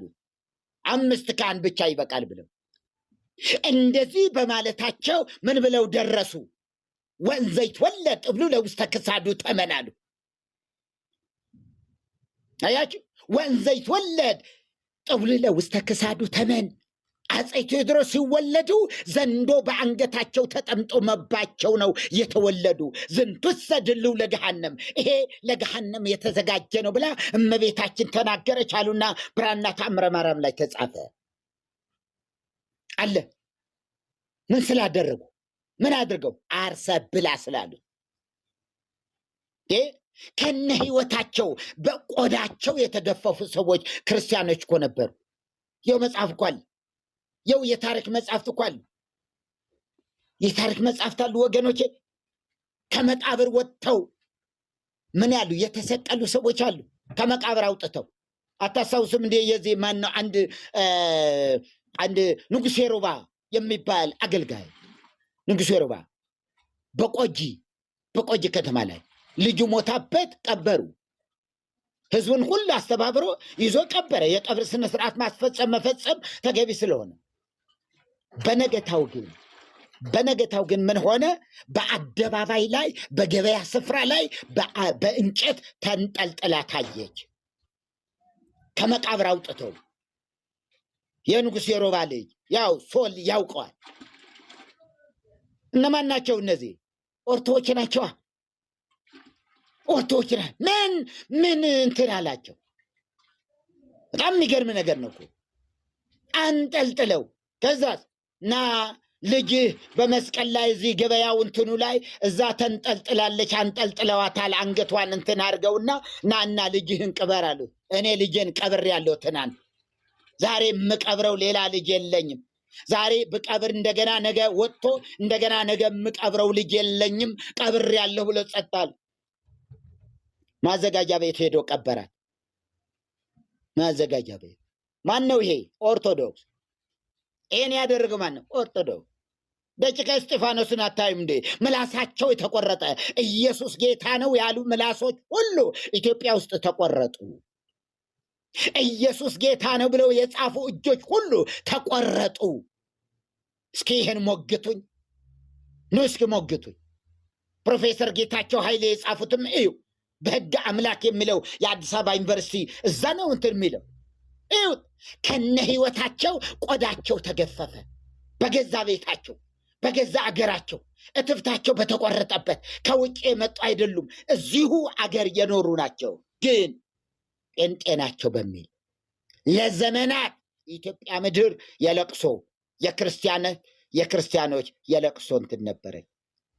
ዛሬ እግዚአብሔር ይመስገን የአፄዎች መንፈስ እግዚአብሔር ወጋው። የአፄዎችን መንፈስ እግዚአብሔር አፈረሰው። አሁን ብቻ የቀሩ አለ። አያችሁ፣ ራሷ ያልቀባችው ሰው ሲነሳ መናፈቅ ነገሰ። የመናፈቅ ዘመን። ዶክተር አብይ መናፈቅ ነው።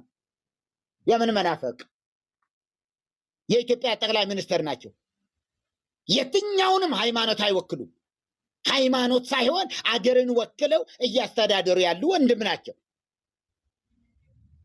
ይቅርታ አድርጉልኝ፣ ይሄ እንትን ፖለቲካ አይደለም። ጌታ ይርዳ። በቃ እውነት ስለሆነ ነው። እውነቱን እውነት እንበል። እናንተ ለእውነት ቁሙ እንዴ! ኦርቶዶክሳውያኑ ስንት ቤተክርስቲያን ነው እንዲ ያላቸው? ግን እኔ ያላከበርኩት እኔ ያልሾምኩት አይነት ነገር ደርግ ነበረ መጥቶ ኢትዮጵያ ትቅደም የሚልና አቡነ ገሪማ ቋቅ እያላቸው ስጋ እንዲበሉ ተደረጉ። 8 ጳጳሳት በፊታቸው በሬ ታረደ። ምን የሚል ኢትዮጵያ ትቅደም። ከዛስ ልክ ቆዳው ከገፈፈ በኋላ በል ስጥልኛሉ። ስጥ አሁን ቋቅ እያላቸው ብሉ ሲላቸው እሺ እሺ እሺ መስቀላቸውን ይዘው። የምን ክርስትና ነው? በአሸዋ ላይ የቆመ ክርስትና እንዲህ ነው የሚሆነው።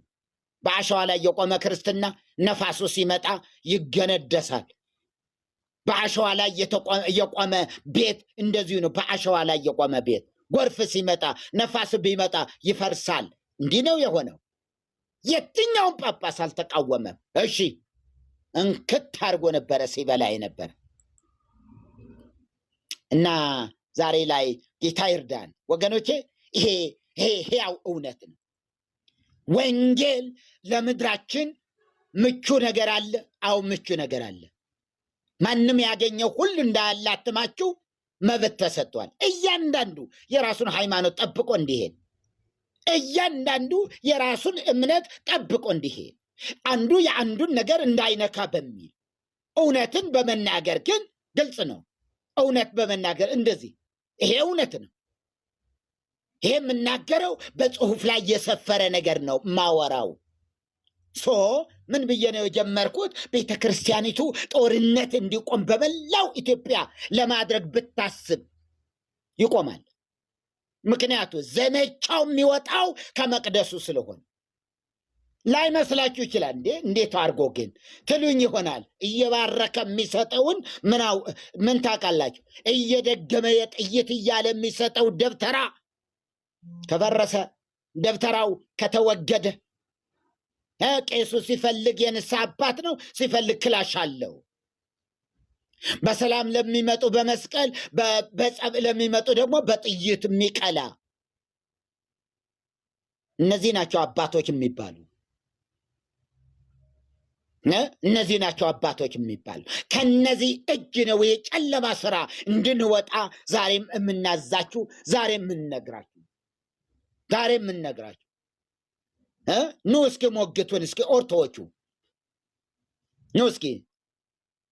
የለም ጦረኞች፣ በየትኛውም ቦታ ላይ ጦረኞች፣ እርቅን የማይሰሙ ሐሜተኞች፣ ከዳተኞች የሚላቸው መጽሐፍ ቅዱስ እኮ እነዚህን ነው እኮ። የሃይማኖት መልክ አላቸው፣ ኃይሉን ግን የካዱ። አያችሁ? የእምነት መልክ አላቸው፣ ኃይሉን ግን የካዱ። የኢየሱስ ኃይል፣ የእግዚአብሔር ኃይል ማን? ኢየሱስ። ኃይሉ ወጥበቡ ኃይሉም ጥበቡም የሚለው ማን ነው? ኢየሱስ ነው እኮ የእግዚአብሔር ኃይል፣ ኢየሱስ ነው እኮ የእግዚአብሔር ጥበብ። ይህንን የካዱ ናቸው እኮ። እምነት አላቸው፣ ሃይማኖታዊ መልክ አላቸው። ካባው አለ፣ ጥምጣሙ አለ፣ ሻሹ አለ፣ ምኑ አለ፣ መስቀሉም አለ፣ ጦርነቱም አለ። እሱ ብቻ ነው እንዴ? ጌታ ይርዳን። ስለዚህ ምን እያልኳችሁ ነው? ለሰላም ቤተ ክርስቲያኒቱ እጇን ብትዘረጋ በእውነት በምድራችን የጽድቅ ፀሐይ ትወጣ ነበረ።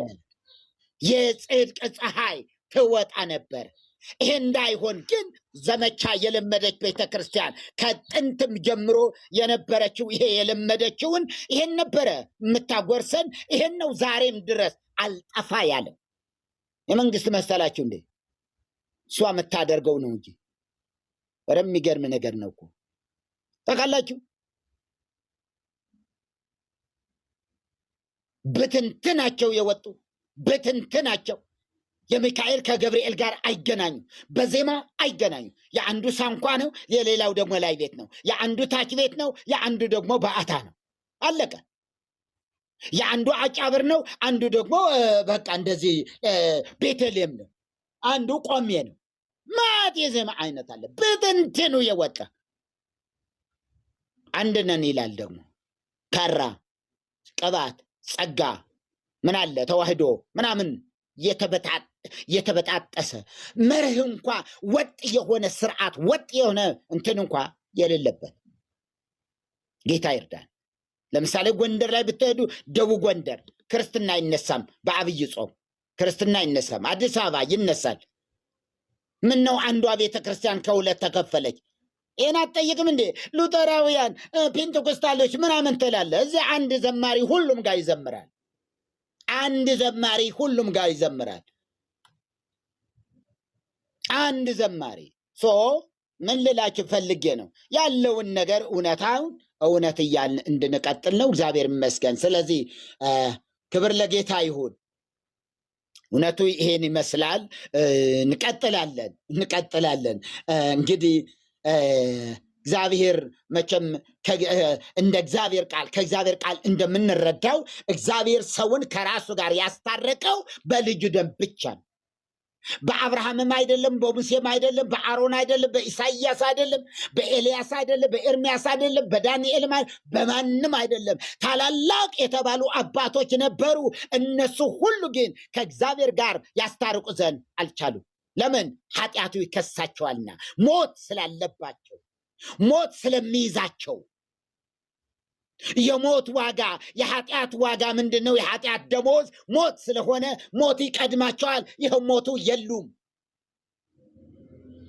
አያችሁ፣ እነዚህ አባቶች የሆኑ ሁሉ ሌሎችም ቅዱሳን በሙሉ በመካከለኛነት ሲያገለግሉ የነበሩ ብዙ ነበሩ። ግን ሞት እየወሰዳቸው ከዛ አገልግሎታቸው ሲቀር ሞት እየወሰዳቸው አገልግሎታቸው ሲቀር ማርያምም ሌሎችም ሁሉ በሙሉ ምንም ማርያም እንኳ መካከለኛ ሆና ማታውቅም መሆንም አትችልም። ሴት ናት፣ እቤቷ ትቀመጣለች። አለቀ። ከኪዳኑ አንጻር የብሉይ ኪዳን ሕጉ ቤተ መቅደስ እንድትገባ እዚያ መጣ እንድታስቀድስ እንኳ እንድታቀርብ እንኳ አይፈቀድላትም። በእርግጥ ለኃጢአት ማስተስሪያ አቅርባለች። ሉቃስ 2 ላይ የኃጢአት ማስተሪያው የመንጻት ስርዓት ፈጽማለች። አዎ፣ በእግዚአብሔርና በሰው መካከል አስታራቂ ወይም መካከለኛ ሆኖ የተገለጠው ከኢየሱስ ክርስቶስ በቀር ማንም የለም፣ ሊገኝም ከቶ አይችልም። ስለዚህ ሁሉ ኃጢአተኞች ነበሩና መካከለኛ መሆን አልቻሉም።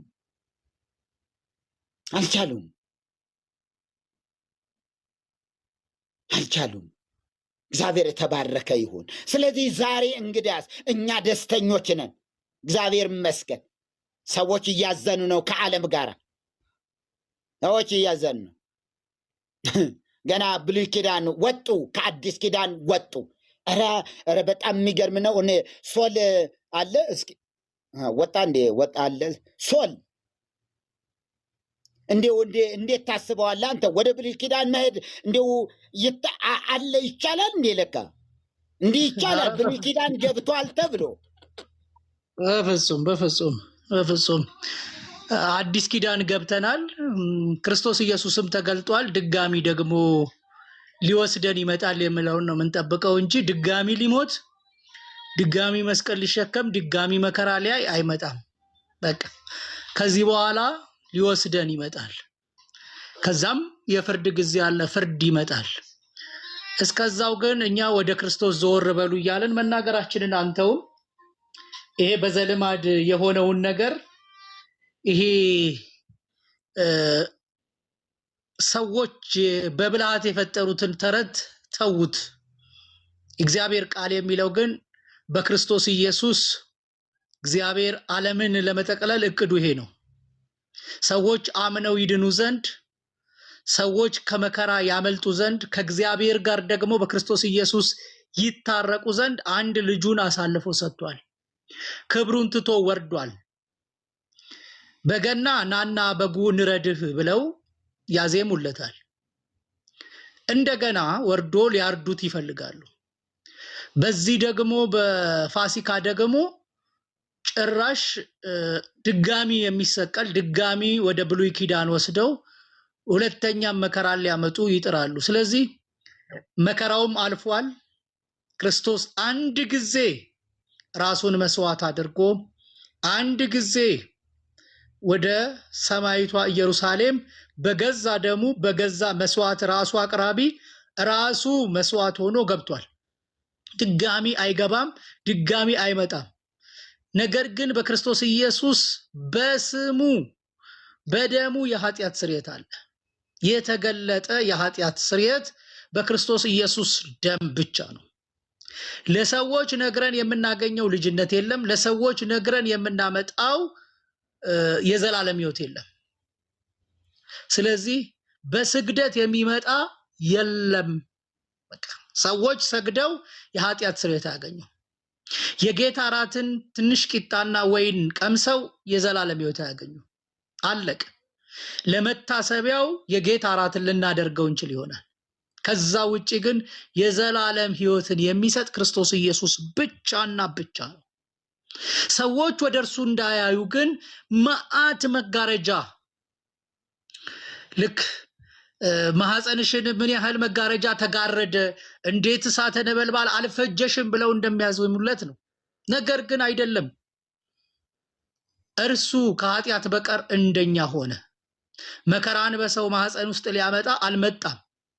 ስለዚህ ዘወር ሊሉ ይገባል። ከሰዎች ድጋፍ በሰዎች ከመታመን ወደ ክርስቶስ ሊመጡ ይገባል። ሸምበቆን ከመደገፍ ወደዚህ ሊመጡ ይገባል። ምናልባት ድምጼ ይሰማ ይሆን? ተቋርጦ ከሆነ እስቲ ትነግሩኛላችሁ። ይሰማል? ይሰማል? ሰለሞን ይሰማል። እሺ፣ ምናልባት እንትኑ ሲቋረጥ ምናልባት ቆሞ ከሆነ ብዬ ነው። በክርስቶስ ኢየሱስ አምነው ይድኑ ዘንድ አብ አንድ ልጁን ሰጥቷል። የኃጢአት ስርየት ሉቃስ ወንጌል ምዕራፍ 24 ቁጥር 7 ለአሕዛብ ሁሉ የሚሰበከው በስሙ ሰዎች የኃጢአት ስርየትን እንዲያገኙ ነው። በስግደት የኃጢአት ስርየትን የሚያገኙ ከሆነ ክርስቶስ በከንቱ ሞተ። ስግደት መስገድ እሱ መምጣት አያስፈልገውም ነበር። በስግደት የሚገኝ ቢሆን ከአብ ዘንድ የምንታረቅበት ብቸኛ መንገድ ክርስቶስ ኢየሱስ ነው። ልጅነትን የምናገኝበት ብቸኛ መንገድ ደግሞ በየዓመቱ በጀት በየመስሪያ ቤቱ እንደሚወራረድ የምናወራርደው ዓመት እየጠበቅን በስግደት የምናወራርደው ኃጢአት የለንም። መሐሪ ነው። በስሙ የኃጢአት ስርየት አለ። በደሙ ከኃጢአት ሁሉ እንነጻለን። ሁሉ ነው የሚለው። ከየትኛውም ኃጢአት የሚያነጻ የክርስቶስ ደም ነው። ደግሞ መጥቶ መከራን ተቀብሏል። ዋጋችን ተከፍሏል። ድጋሚ ማስከፈል፣ ዓመት በመጣ ቁጥር ድጋሚ ማስከፈል። ብዙ ሰዎች ወገባቸው እያመማቸው መቋሚያ ይዘው የሚንቀጠቀጡበት፣ ሽማግሌ እናት አባቶቻችን እየወደቁ እየተነሱ የሚውሉበት ጉዳይ የለም። ጠብታ ነገር የለውም። በቃ በክርስቶስ ኢየሱስ ያመነ የዘላለም ሕይወት አለው። ያላመነ ግን አሁን ተፈርዶበታል። ቤተክርስቲያኒቱ ይሄንን ወንጌል ለምን ሸፈነችው? ብለን ስንል የገቢ ምንጭ ስለሆነ ሌሎች አማልክቶችን መሰብሰብ፣ ሌሎች አዳኞችን መጥራት፣ ሌሎች ዝክሮችን ማድረግ፣ ሌሎች መስዋዕቶችን መሰዋት እነኚህ የገቢ ምንጭ ስለሆኑ ጧፍ ሸክም ጧፍ ሰተን የመንግስተ ሰማያት በር አይከፈትም። የታሸገ ሻማ ይዘን ሄደን አይከፈትም። በክርስቶስ ኢየሱስ ደም ብቻ ወደ አብ መግባት ሆኖልናል። አለቀ። ዛሬም የምንላችሁ ዘመን በመጣ ቁጥር እሺ በየዓመቱ የምን ድግግሞሽ ነው? የምን በዚህ ቀን ገብቶ እውነት ለመናገር ክርስቶስ ኢየሱስ ከሞት የተነሳበት ቀን ነው ከተባለ ያ ቀን ለምንድን ነው የሚዛባው ነው ጥያቄው። ያ ቀን ከሆነ እውነት ፋሲካ የዛ ቀን ከሆነ አንዴ ሚያዝያ 4 ላይ አንዴ ሚያዝያ 9 ላይ እንዴት ሊሆን ይችላል? አመቱን ነው የምናስበው ከተባለ ያንን ቀን እንዴት ሊለቀው ይችላል ነው ጥያቄ። ቀኑ ላይ አይደለም ችግሩ፣ መነሳቱን አምኖ መቀበል። ለኔ ነው ዋጋ የከፈለው፣ ድጋሚ ልከፍል አይገባኝም። ምግብ ቤት ገብተን ድጋሚ እንደማንከፍለው ሁሉ ሌላ የከፈለልን አካል ካለ አመስግነን ወተን እንደምንሄድ ዛሬ የምን ዋጋ ነው የሚከፈለው ነው ጥያቄ።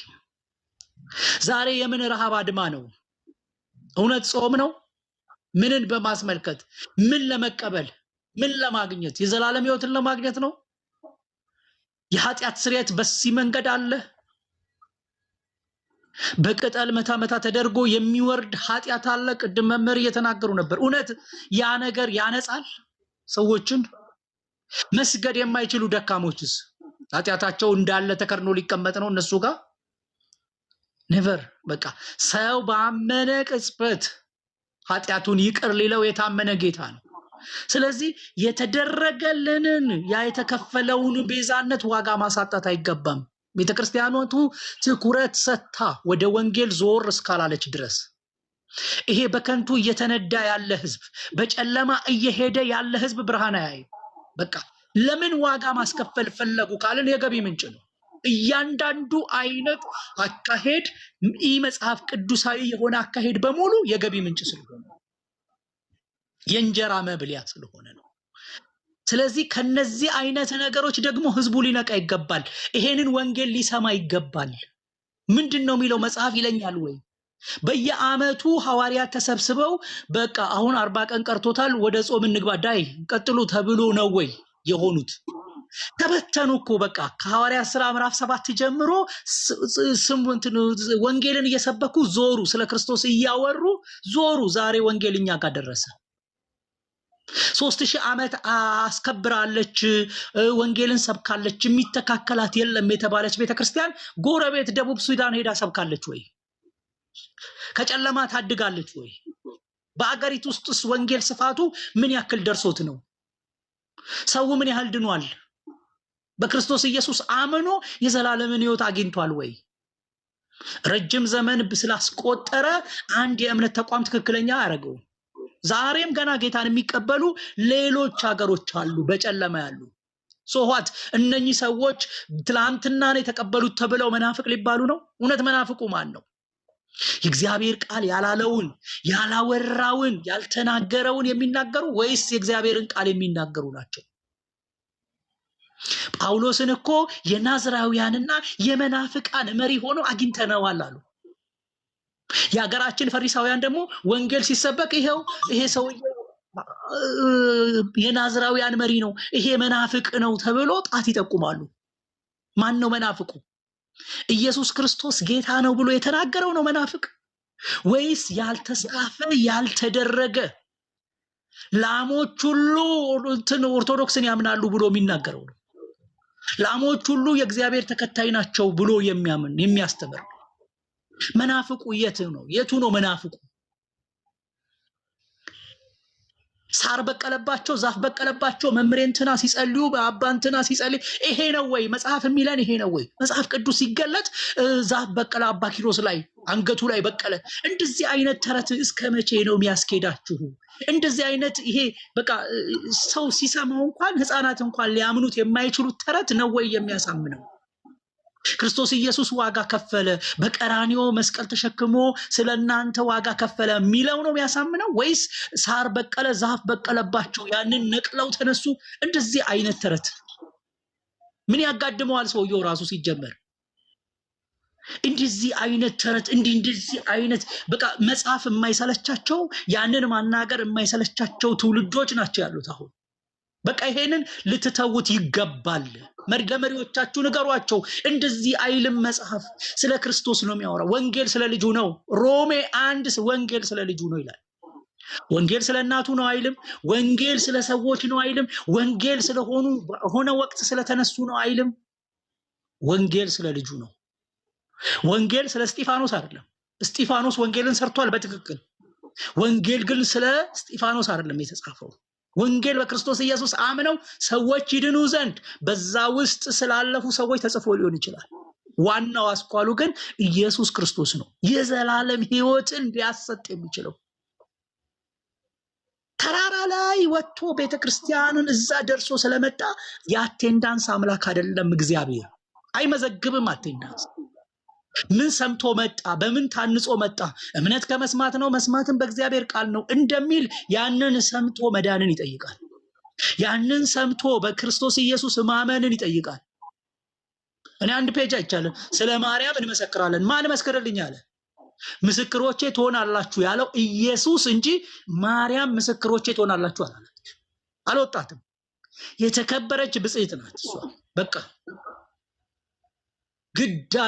ግዳጇን ጨርሳ በሰላም ተሰናብታለች። በቃ ስለ እኔ ትነግሩኛላችሁ አላለችም።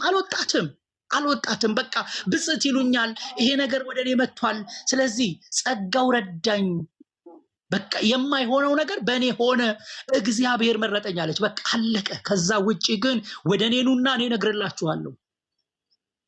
የጭንቅ ደራሽ የጭንቅ አማላጅ ምናምን እያልክ በቃ ሰዎቹን አይምሯቸውን አትሙሉ። በቃ ህማማት ነው በዚህ ቀን። አዎ አሞታል፣ ታሟል። ታዲያ ዛሬኛ መታመም አለብን እንዴ? ባዶ እግር መሄድ አለብን? ስለኔ እኮ የደከመው ለዚህ ነው። እኔ ዋጋ ስለማልከፍል ስለማልችለው ነው እኮ። 40 ቀን መጾም ስለማልችል እሱ ጾመልኝ፣ አለቀ። አገልግሎት መጀመር ስለነበረበት ጾም፣ አለቀ። መስቀል ላይ መውጣት ስለማልችል እሱ ወጣልኝ፣ አለቀ። እኔ እንዳላፍር እርሱ እርቃን ሆነ፣ አለቀ። ስለዚህ እኔ እንዳልወጋ እሱ ተወጋልኝ። እኔ ምን ማድረግ ነው ያለብኝ? በእርሱ ማመን። በላከው እንድታምኑ ነው። የእግዚአብሔርን ስራ እንድንሰራ ምን እናድርግ ሲሉ በላከው እንድታምኑ። እግዚአብሔርን እኮ እናምናለን የሚሉ ሰዎች ናቸው እነኚህ ሰዎች፣ ግን በላከው ሊያምኑ አልፈለጉም። ዛሬም በሀገራችን ያለ ፈሪሳውያን እግዚአብሔርን እናምነዋለን። ኢየሱስ የሚባለውን ስሙን አታንሱ። የማን የመምህር ከሌ የምንትና ከሌ የአባ ከሌን ስም አንሱት። ኖ የአባ ከሌ ስም ምንም አያደርግም። አብሮ አፈር የሚገባ ነው። ከስም ሁሉ በላይ ስም የተሰጠው ክርስቶስ ኢየሱስ ነው። ዋጋ የከፈለ እሱ ነው። የተወጋ እሱ ነው። የተቸነከረ እሱ ነው። ሞትን ደግሞ ድል አድርጎ ብቸኛ የተነሳ። ሌዋውያን ሞት ከለከላቸው። ለዘላለም ካህን መሆን አልቻሉም። እሱ ግን ለዘላለም ካህን ሆነ፣ ለዓለም ካህን ሆነ። እነኛ ለእስራኤል እንኳን ካህን መሆን አልቻሉም፣ ሞት ገደባቸው። ኢየሱስ ግን ለዓለም ካህን ሆነ። ሊቀ ካህናችን ኢየሱስ ወደ አብ ገባ፣ በገዛ ደሙ ገባ። ስለዚህ ሞቱና ትንሣኤውን የሆነ ሰዓት ላይ የምናስበው፣ ከዛ በኋላ ፈንጠዝያ፣ ከዛ በኋላ ድራፍት የምናጋጭበት አይደለም። ከዛ በኋላ የድራፍት ብርጭቆ መነቅነቅ አይደለም። ከዛ በኋላ የሆነ ቢራ ማንትን ማጋጨት አይደለም። ኖ እሱ ለዛ አይደለም የመጣው። ብፌ ጠረጴዛ ላይ እንዲሞላ አይደለም። በዚህ ያለን ክርስቲያኖችም ልብ ልንል ይገባል። ኢየሱስ ከመብልና ከመጠጥ በላይ ነው። ኢየሱስ ከዚህ ይበልጣል። እኛ ከምናዘጋጀው ብፌ ይበልጣል። ትኩረታችን ምግብ ላይ ሊሆን አይገባም። የትንሣኤ ዕለት ቤተክርስቲያን ምናምን ይዘጋል። ለምንድን ነው የሚዘጋው? የዛን ቀን መጾምና መጸለይ ነው እንጂ አሜን ሃሌሉያ እያልን መዋል ነው እንጂ ያለብን። ሃሌሉያ ነው እንጂ የሚባለው። ሆኖ ከሆነ የዛ ቀን ግን መቼም ይሁን ሁል ጊዜ ፋሲካችን ኢየሱስ ታርዶልናል። አመት ጠብቀን የሆነ ሴሌብሬሽን ግንቦት 20 ምናምን እንደሚከበረው የመስከረም 2 ድሮ እንደሚከበረው እንደዛ እኮ አይደለም። የህዝብ በዓል አይደለም እኮ። ኢየሱስ ሁል ጊዜ አዲስ ነው። ሁል ጊዜ ማለዳ ማለዳ እርሱ አዲስ ነው። ስለዚህ የሆነ ቀናት ጠብቀን በዚህ ሳምንት ታሞ ነበር፣ በዚህ ሳምንት መሳለም አይቻልም፣ በዚህ ሳምንት ከዚህ ሰዓት በፊት ማረድ አይቻልም፣ ከዚህ ሳምንት እውነት ስለ ማረድ አሁን ይጨንቀዋል? ስለ በሬዎች ይገደዋልን አላለንም እንዴ መጽሐፍ ሲናገር? የሚያበራየውን በሬ አሁን አትሰር ካለ በኋላ ኢየሱስ ስለ በሬዎች ይገደዋል? ዛሬስ ስለ መብል ይገደዋል እንዴ? ዛሬስ እኛ ስለምናዘጋጀው ብፌ እሱ ቆሞ ዋው እንዴት አይነት አዘጋጁት፣ እንዴት አከበሩኝ፣ አረዱልኝ። ሲጀመር ልናርድ የሚገባን ነገር የለም፣ ታርዶልናል። ፋሲካን የት እናውቀዋለን? እኛ አይሁድ አይደለንም። ሲጀመር ከግብፅ አልወጣንም። እኛ ነፃ የወጣነው ከህማም፣ ከሞት፣ ከእስራት፣ ከዘላለም ጥፋት ነው የዳነው። ፋሲካ ማለት እሱ ነው። ለአሕዛብ ፋሲካ ኢየሱስ ብቻ ነው። ለአሕዛብ ፋሲካ ከግብፅ መውጣት አይደለም። ይሄ የባዕድ አምልኮ ነው። በቃ ፋሲካችን ኢየሱስ ነው። ኢየሱስ ደግሞ የታረደው በዓመት አንድ እየጠበቅን የምናከብረው በዓል አይደለም። ከዛ ይበልጣል ኢየሱስ፣ ከዛ ያልፋል የኢየሱስ ያንን ክብር እንዴ ማንም ሊያየው በማይችል ብርሃን ውስጥ እኮ የነበረውን ክብሩን ትቶ ወረደ ነው የሚለው።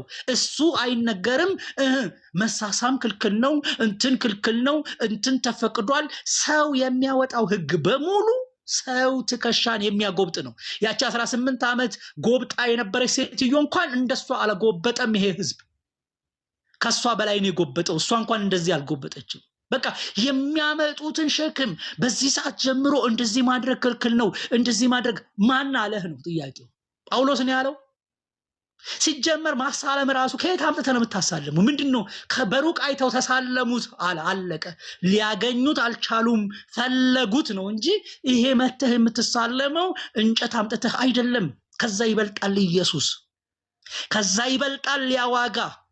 ያግርፋቱ እንዲቀልድ አይደለም። እናንተ እንደምትጫወቱበት ረግጣችሁት እንደምታልፉት አይደለም። ደሙ ከኃጢአት ሁሉ ያነጻል። ዛሬም ትኩስ ነው። ዛሬም ሰዎችን ሊያስገባ የሚችለው እሱ ነው።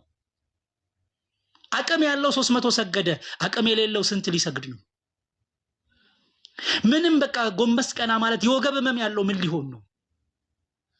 400 ስገድ ትለዋለ፣ 40 ስገድ ትለዋለ። ያ ሰውዬ ነፃ ወጣው ብሎ ይሄዳል። ነገ ግን ሲኦል አፏን ከፍታ ትጠብቀዋለች። ኖ በቃ አምልጥ ነው፣ አምልጥ። ሲኦል አፏን ከፍታ የምትጠብቀውን ህዝብ አታታለው። 40 ስለሰገደ የመንግስተ ሰማያት ወራሽ አይደለም አይልም መጽሐፍ። በቃ ክርስቶስን ተቀበሉት፣ ተቀበል። አልቀበል ያለው ህዝቡ እኮ እግዚአብሔርን አይደለም። እግዚአብሔርማ የሁሉ አምላክ እንደሆነ ሁሉ ሊያቅ ይችላል። ነገር ግን ክርስቶስ የአብ የእግዚአብሔር ልጅ ሆኖ እንደመጣ ዋጋ እንደከፈለ ነው መቀበል ያቃተው። ስለዚህ ምን እኮ ዮሐንስ 1:12 ላይ ለተቀበሉት ሁሉ ግን በስሙ ለሚያምኑት የእግዚአብሔር ልጆች የሆኑ ዘንድ ስልጣን ሰጣቸው። ሰብስበኸው በማይገባው ግዕዝ ቋንቋ ዝም ብለህ ቆይተህ ሰውየው በቃ ተዳክሞ ወገቡ ተልፈስፍሶ ቤት ስለገባ አይድንም፣ አለቀ። 3 ቀን እዛ ምንትን ላይ ዛፍ ስር ስለቆመ አይድንም፣ አለቀ። የሚያድን አንድ አለ የተገለጠ፣ ክርስቶስ ኢየሱስ ይባላል። የሚያስመልጥ እሱ ብቻ ነው። ሌሎች ስላልቻሉ እና አባንትና ስላልቻሉ እሱ መጣ። በቃ አለቀ። እነሱ ደግሞ መካከለኛ ሊሆኑ አልቻሉም። ብዙ ሰው አለ፣ አንድ እግዚአብሔር አለ። በሰውና በእግዚአብሔር መካከል ኢየሱስ ክርስቶስ አለ። በቃ ስለዚህ ኢየሱስ በዓመት አንድ ጊዜ የተፈጸመ ጉዳይ አይደለም የሚያወራልን። በቃ ያ ድነት ለዘላለም ይሰራል። የሆነ ወራት ጠብቀን ሴሌብሬሽን አይደለም፣ የሆነ ሴሌብሬት የምናደርገው ጉዳይ አይደለም። ሁላችን ክርስቲያኖች ልብ ልንል የሚገባን ከድግስ ያልፋል ነው። በቃ እነሱ ስላረዱ እኛ ተጋድለን የምናርድበት፣ እኛ ደም የምናፈስበት፣ ይሄ እንደውም ባዕድ አምልኮ ነው። አለቀ። እወቁት። ከፈለጋችሁ አንድ ቀን ቀደም ብላችሁ፣ ከፈለጋችሁ አንድ ቀን አሳልፋችሁ ረዱት፣ ችግር የለውም። ግን ሰዎች እያረዱ ከሚያከብሩት ጋራ ትብብር አያስፈልግም። በቃ እኛ ከታረደው በግ ከኢየሱስ ጋር ነው ጉዳያችን። አለቀ። ይሄ በዘልማድ ከሚደረግ ነገር መውጣት ያለበት ነው። ይሄ ትውልድ ከዘልማድ መውጣት አለበት። ሰዎች በብልሃት ከፈጠሩት ተረት መራቅ አለበት። በቃ እንዲህ ከተደረገ እንዲህ ይሆናል፣ እንትን ከቀመስክ ጉድ ፈላ። ወተት በነካው ማንኪያ ተማስሎ ቢጠጣ ዛሬ ጉድ ፈላ፣ በቃ ጾሜ ገደፈ ይላል። ድራፍቱን ግን በላይ ሲጨልጠው ጾሜ ገደፈ አይልም፣ ይጨልጠዋል። የቱ ነው የሚበልጠው? የቱ ነው የእግዚአብሔርን ክብር ሊያሳጣ የሚችለው? በሰዎች ዘንድ ያለውን ክብር ሊገፋ የሚችለው ማን ነው? የትኛው ነው? ወተቱ ነው? እውነት ይሄንን ይመስላችኋል? እውነት እግዚአብሔር በዚህ ጉዳይ ላይ ነው ሐሳቡ? እውነት ስለ አንድ ልጁ ይሄ ነው የሚያስጨንቀው? እውነት ጾም ይሄ ነው? እውነት ስግደት ይሄ ነው? እውነት ይሄ ነው? እግዚአብሔር መንፈስ ነው፣ የሚያመልኩትን በእውነትና በመንፈስ ሊሰግዱለት ይገባቸዋል። የሚሰግዱለትም ስግደት በስጋ አይደለም። ስግደቱ ምንድነው? የዘላለም ሕይወት ማግኛ አይደለም። የዘላለም ሕይወት የሚሰጥ ኢየሱስ አለ። የሀገራችን ፈሪሳውያን ቀሚሳቸውን አስረዝመው ለገዛ ጉዳያቸው ማቴዎስ ወንጌል ምዕራፍ 23ን ሙሉ ለነሱ ነው የተጻፈው። አለቀ። ለሀገራችንም ፈሪሳውያን ጭምር ነው የተጻፈው። በቃ የራሳቸውን ጉዳይ ብቻ የሚያስፈጽሙበት አንቀጽ ነው። ከዛ መውጣት አለባቸው። ከዛ መውጣት ኢየሱስ ጌታ ነው ብለው አንደበታቸው እስከሚናገሩ ድረስ ሰው አምኖ ሌሎቹን አራግፎ ወደ ኢየሱስ ዘወር እስከሚል ድረስ እግዚአብሔር ይችን ምድር አይባርካት። እውነት ነው የምነግራችሁ። በቃ አዙሪት ውስጥ ነው። የሴርን ተራራ መዞር ነው። ለምን? እግዚአብሔርን እናውቀዋለን ያለ ሰው ልጁን አይገፋም። እግዚአብሔርን እናውቀዋለን ያለ ሰው ሌላ አማላጅ አይፈልግም። እግዚአብሔርን እናውቀዋለን የሚል ሰው ሌሎች ባዕድ አምልኮችን አይጨምርም። ሌላ ስርዓትና ሕግ በሰው ትከሻ ላይ ተብትበው አይጭኑም። ስለዚህ ዋናውን ትተው ይሄ የተገፋውን ክርስቶስን ወደ ቤቱ ያስገቡት። በገዛ ቤቱ የተገፋው የቀኖች ሁሉ አባት የሆነው የቀኖች ሁሉ ፈጣሪ የሆነው የቀኖች ሁሉ ሰሪ የሆነውን እርሱን መሾም ያስፈልጋል። ስለዚህ ስግደት በሕማማት የሚባለው ይሄ ሰሞኑን ሕማማት ስለሚሉት ነው አይልም። የትኛውም ሐዋርያ ይሄ ሕማማት ነው ከዚህ ጊዜ ጀምሮ እስከዚህ ቀን ድረስ አደራችሁን አንድ መስመር መጻፍ ያቅተዋል? እውነት ይመስላችኋል? ይሄ ነው። ዶሮ እንትና ይሁዳ ሊሸጠው ሲል ዶሮ ሰምቶ ለኢየሱስ ነገረው። እንደዚህ አይነት ተረት፣ እንዲህ አይነት ቀልድ አምልጥ፣ ኢየሱስን አምልጥ አለው። አረ ያሳፍራል። ያ ዶሮ በቃ እኔ እስከመጣ ድረስ አትታረድም አለው። የት ነው የሚኖረው ያ ዶሮ? እንደዚህ አይነት የሕማማት ተረት አለ እንዴ? እንደዚህ አይነት ተረት ያ ዶሮ ተቁጭ ብሏል። በቃ ሄዶ ተው ይሁዳ ተው ይቆጫሃል በኋላ አለው። እውነት ይሄን ሕፃን ልጅ እንኳን ብንነግረው ይቀበላል? ይሁዳ ተው ጌታህን አሳልፈህ አትሽጥ እያለ ተከተለው። እንዲህ አይነት ተረት እንዲህ ምን ለማን ነው የሚበጀው? እንዲህ አይነት በቃ ይሄ መቀላመድ ነው ብለው በቃ መቀላመድ ነው። ያ ዶሮ አለ እኔ እስከመጣ ድረስ የዶሮች አለቃ ትሆናለህ። የት ነው የዶሮ አለቃ? በቃ ይሄ እልቅና ምናምን ስለሚመቻቸው እዚህ ጋር ያመጡና ዶሮውም ላይ አለቃ የለም። እንደዚህ አይነት ተረት የለም። እባካችሁ ከተረት ውጡ። እባካችሁ ይሄንን ደሙን አትግፉት። ደሙ ፈሶለታል ካላችሁ ስለ ዶሮ አይገደውም። እሱ ዶሮ ነግሮት አይደለም። ኢየሱስ እንደሚሸጠው እኮ እያወቀ እግሩን አጥቦታል ይለናል መጽሐፍ። ግን ዶሮ መጣና አንተ ስለነገርከኝ ጥሩ በቃ አይዞህ፣ አትታረድም፣ አይዞህ፣ አትሸጥም፣ አትለወጥም፣ ስለዚህ እኔ እስከመጣ ትቆያለህ አለው። መጽሐፈ ዶሮሆ ይልሃል መጥቶ።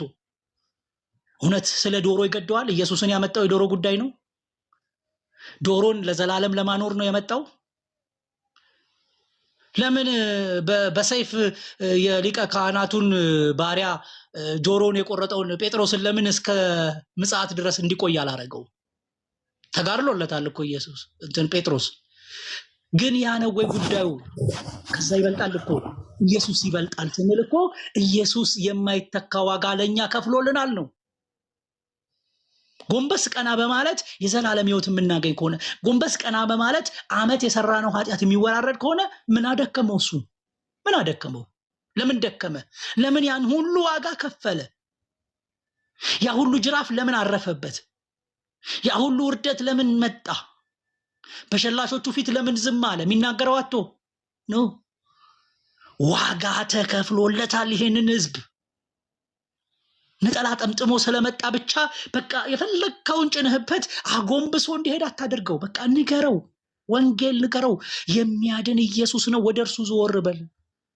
ወደ ከሌ ሳይሆን ወደሱ ዞር በል። መጽሐፍ እንዲህ ይላል፣ የሉቃስ ወንጌል እንዲህ ይላል በልና ተርትረህ ንገረው። አለቀ። ሰውየው የሰማው ቃል ይሰራል።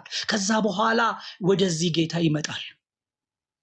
ዛፍ በቀለባቸው ስትለው ዛፍ ስለ ዛፍና የሆኑ ሰውዬ ተኝተው ዛፍ እንደበቀለባቸው አንገታቸው ላይ እሱን ስታወራለት ኢየሱስ የተባለውን ያንን አዳኝ ይረሳዋል። በቃ ከአይምሮ ይጠፋል። ምን ያደርግለታል?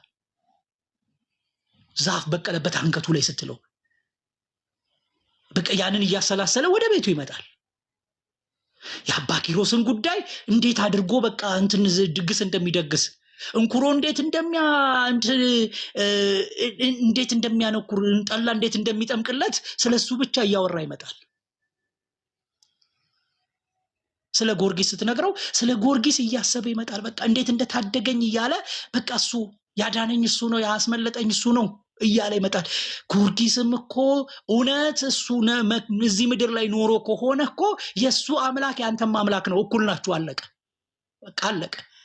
ስለዚህ ወደ እግዚአብሔር ቃል ዘወር በሉ። ወንጌሉ ይገለጥ። ከተረት ውጡ ነው የምንለው።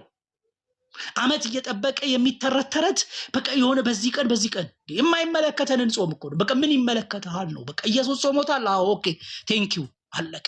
ምን ይፈልጋል ከኔ? ምስጋና። ቀጥሎስ በሌላ ጉዳይ እንድጾም ይፈልጋል። አለቀ።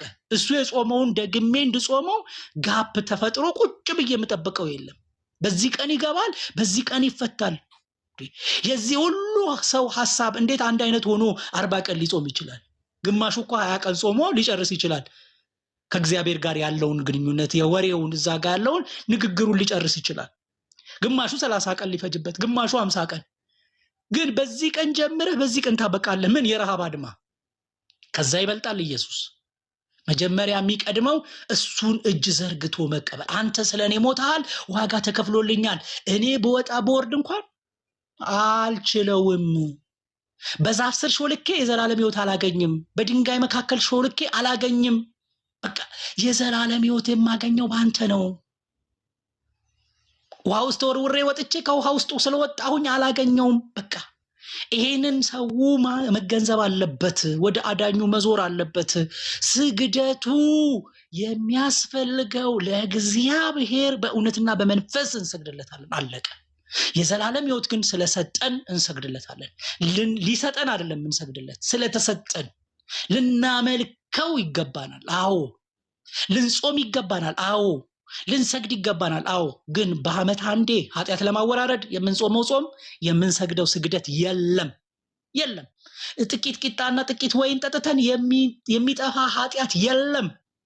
ነበረ፣ ቁርባኑ ነበረ፣ ዛሬም እኮ ይኖራል። አለቀ። ግንስ ያ ያድናል ወይ? ከየት አምጥታችሁት ነው? የሆነች ቂጣ በልቶ ሰው ያችን ይዘላለም የትም ሲዘል ኖሮ ሲያረጅና ወደ በቃ ሊሞት ሲቃረብ አምጥተው አፍ ውስጥ ይከታሉ።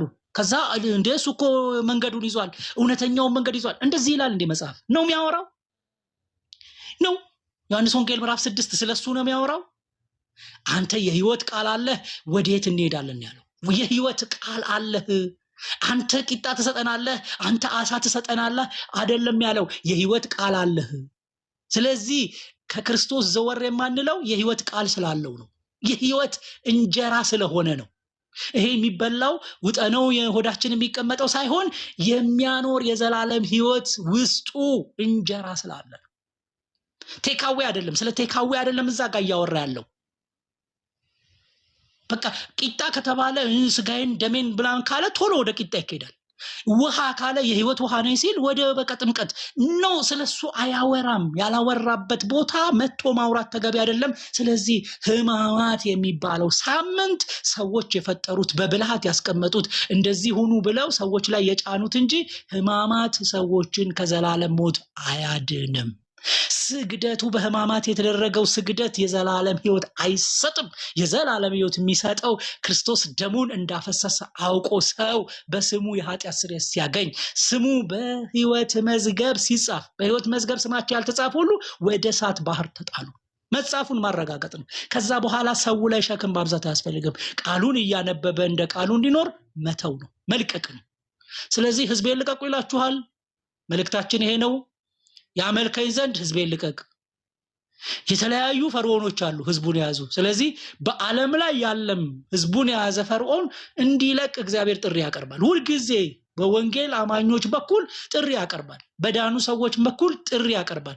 በእግዚአብሔር ቃል በኩል ጥሪ ያቀርባል። ስለዚህ ልቀቁትና ህዝቡ ይዳን። ሸክም አታብዙበት። 18 ዓመት ጎብጣ ትኖር ከነበረችው ሴት በላይ አታግቡጡት። ቀና ብሎ ወደ ላይ እንዲመለከት እርዱት። ስለዚህ እናንተም ይሄ ጌታ ወደ እናንተ በራችሁን እያንኳኳ ነው፣ አትዝጉበት። ስለዚህ አዳኙን ስበኩት። ስለ ማርያም እመሰክር ዘንድ አልተጠራሁም፣ ምስክሮች ትሆናላችሁ ያለው ኢየሱስ ነው። ስለዚህ ዛሬም ስለሱ እንመሰክራለን። ተባረኩልኝ አባቶች በዚህ ያሉ። ምናልባት እንግዲህ ጊዜ ወሰድኩ ይመስለኛል። ሌሎቻችሁን ጊዜ ተሻምቼ ከሆነ ምሕረት አድርጉ። ጌታ ኢየሱስ ዘመናችሁን ይባርክ። መሪጌታ መምህር ቆሞስ ነባ ማዛ ትንቢትም ቤቴልም ከዚህ ውጭም ያላችሁ በጌታ ፍቅር ሁላችሁን እንወዳለን። የምንናገረው ግን እውነታን እንደሆነ ሁሉ ሊያውቀው የተገባ ነው። ተባረኩ። ጌታ ኢየሱስ ዘመናችሁን ይባርክ።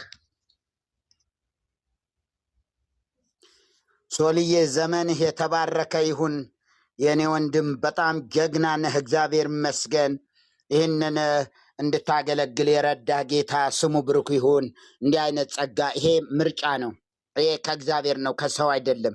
እግዚአብሔር ይመስገን እና እውነት ነው፣ አላበዛኸውም። በጣም ነው እንዲያውም ቁርጥ ያደረግከው። ቢሆንም እግዚአብሔር በነገር ሁሉ ይባርክህ። እግዚአብሔር ይመስገን። ትንቢት እንኳን ደህና መጣሽ። ቅድም ነው ያየሁሽ። እግዚአብሔር ይመስገን። ትንቢት ያለሽ አይደል? አዎ፣ በትልቁ አድርጉልኝ።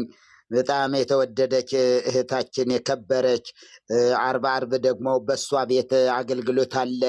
ነገረ ክርስቶስ ነው፣ ክርስቶሎጂ ኢየሱስ ማን ነው የሚል ምናልባት ወደ 9 ወር እንደዚህ አካባቢ ይመስለኛል ከጀመርነው 9 ወር ሊሆነን ይችላል። አርብ ሁል ጊዜ አለ። ስለዚህ የዚህ የምትሰሙ ወገኖቼ ትምህርቱ በጣም ጣፋጭ፣ በጣም ስለ ኢየሱስ እኮ ተነግሮ የሚጠገብ እኮ አይደለም። ምክንያቱ ኢየሱስ ሁሌ አዲስ ስለሆነ። ኢየሱስ ማለት አፄ ቴዎድሮስ ማለት አይደለም። ኢየሱስ ማለት አፄ እንትና የሚባሉ ንጉሥ አይደለም። ኢየሱስ ማለት አያችሁ፣ ኢየሱስ ነው፣ ሕይወት ነው፣ መንገድ ነው፣ እውነት ነው። ስለዚህ ተተርኮ የሚያልቅ አይደለም ማለት ነው። ስለ እርሱ በጣም እናወራለን በትንቢት ቤት እና እንደዚህ ነው። እግዚአብሔር ይመስገን። ሰላምታም እንድታቀርቢ ውስጥሽ ያለው ነገር ደግሞ እንድትናገሪም ማይክ ፍሪ ብለናል። ሰላም በርጌታ። እንደዚሁ ሁላችሁም ቅዱሳን የጌታችን የኢየሱስ ክርስቶስ ሰላምና ጸጋ ይብዛላችሁ። ሁላችሁንም እዚህ ያላችሁ በሙሉ ታችም ላይም ያላችሁ ቆሞስም መምህር ጽጌም ሶል ሎንግ ታይም ሶል ካየሁት እና ሌሎቻችሁም እንዲሁም መዓዛ ቤቴል ከታች ያላችሁ ወገኖች በሙሉ ጸጋ ይብዛላችሁ። ሰላም ብያለሁ። ያ ምንም እምለው የለም። ክብር ለኢየሱስ ይሁን። ብዙውን ተናግራችሁታል። ጌታ ኢየሱስ ክርስቶስን በእውነት ያገኘ ሰው፣ በእውነት ኢየሱስን የተቀበለ ሰው በመጀመሪያ ተጨማሪ ነገር ምንም አያምረውም። ለምን? ኢየሱስ ሙሉ ስለሆነ። ኢየሱስ ሌላ እንድንፈልግ አያረገንም። ሌላ ክብር አያምረንም፣ ሌላ ሞገስ አያምረንም፣ ሌላ ጽድቅ አያምረንም፣ ሌላ ቅድስና። ክብር ለጌታ ይሁን። ሁሉ በሁሉ ነው፣ ሁሉ በሁሉ ነው። ምክንያቱም ኢየሱስ ስለሆነ በሁሉ ነገር ጌታ ኢየሱስ ክርስቶስን ያገኙ ሁሉ እንደዛ ነው የሆኑት። አሁን ቅድም ሲባል በነበረው እኔ አንዳንዱ ነገር ማቀው ሁሉ ኦፍኮርስ ያደግኩበት ቤት ቢሆንም እንዴ ምናምን ያው ጊዜው ስለረዘመ ወይ ረስቸው ሊሆን ይችላል እንጂ ሀውካም እያልኩ ነበርና ምንም ከመጽሐፍ ቅዱስ ተቃራኒ የሆነ ነገር ነው በእውነት። እንዴት ሰው ወደ ቀደመው አሮ ነው እንዴት ሰው ወደ ብሉይ ኪዳን ይመለሳል? በዚህ ዘመን ያንን ስርዓት አሁን ማራመድ አይቻልም። የዳነ ሰው ወደዛ አይመለስምም። ይህንንም ፕራክቲስ አያደርግም። ያ ኢየሱስ ክርስቶስን በትክክል ያገኘ ሰው ሌላ ነገር ያምረው። በቃ ባጭሩ ይሄንን ነው ልል የምፈልገው። ምክንያቱም ጌታችን ኢየሱስ ክርስቶስ በቆላሲያስ ምዕራፍ 1 ቁጥር 10 ላይ ምን የሚል ቃል አለ?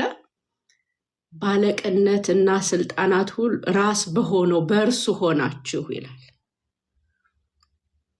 ይሄ ቅድስና፣ ጽድቅ፣ የዘላለም ሕይወት የመሳሰሉትማ በጣም ትልቅ ነው፣ አይታሰብም በእኛ ለማድረግ። እነዚህ ጥቃቅን የሆኑት ነገሮች ራሱ በእርሱ ሆናችሁ የሚል ቃል አለ ቆላሲያስ 2:10 ላይ። በኢየሱስ ሆነን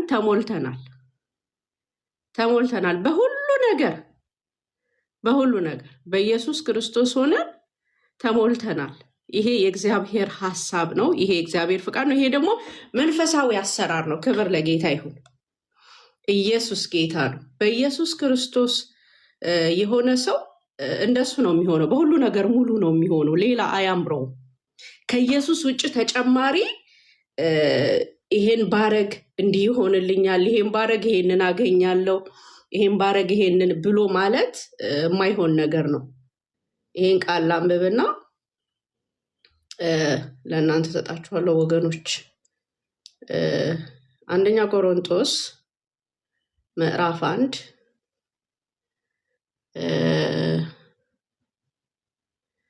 ከቁጥር 5 እና 6 ጀምሮ ያለውን ቃል ላንብበው። አንደኛ ቆሮንቶስ ምዕራፍ 1 ከቁጥር 5 እና 6 ጀምሮ፣ ከቁጥር 4 ጀምሮ ያለውን ላንብበው።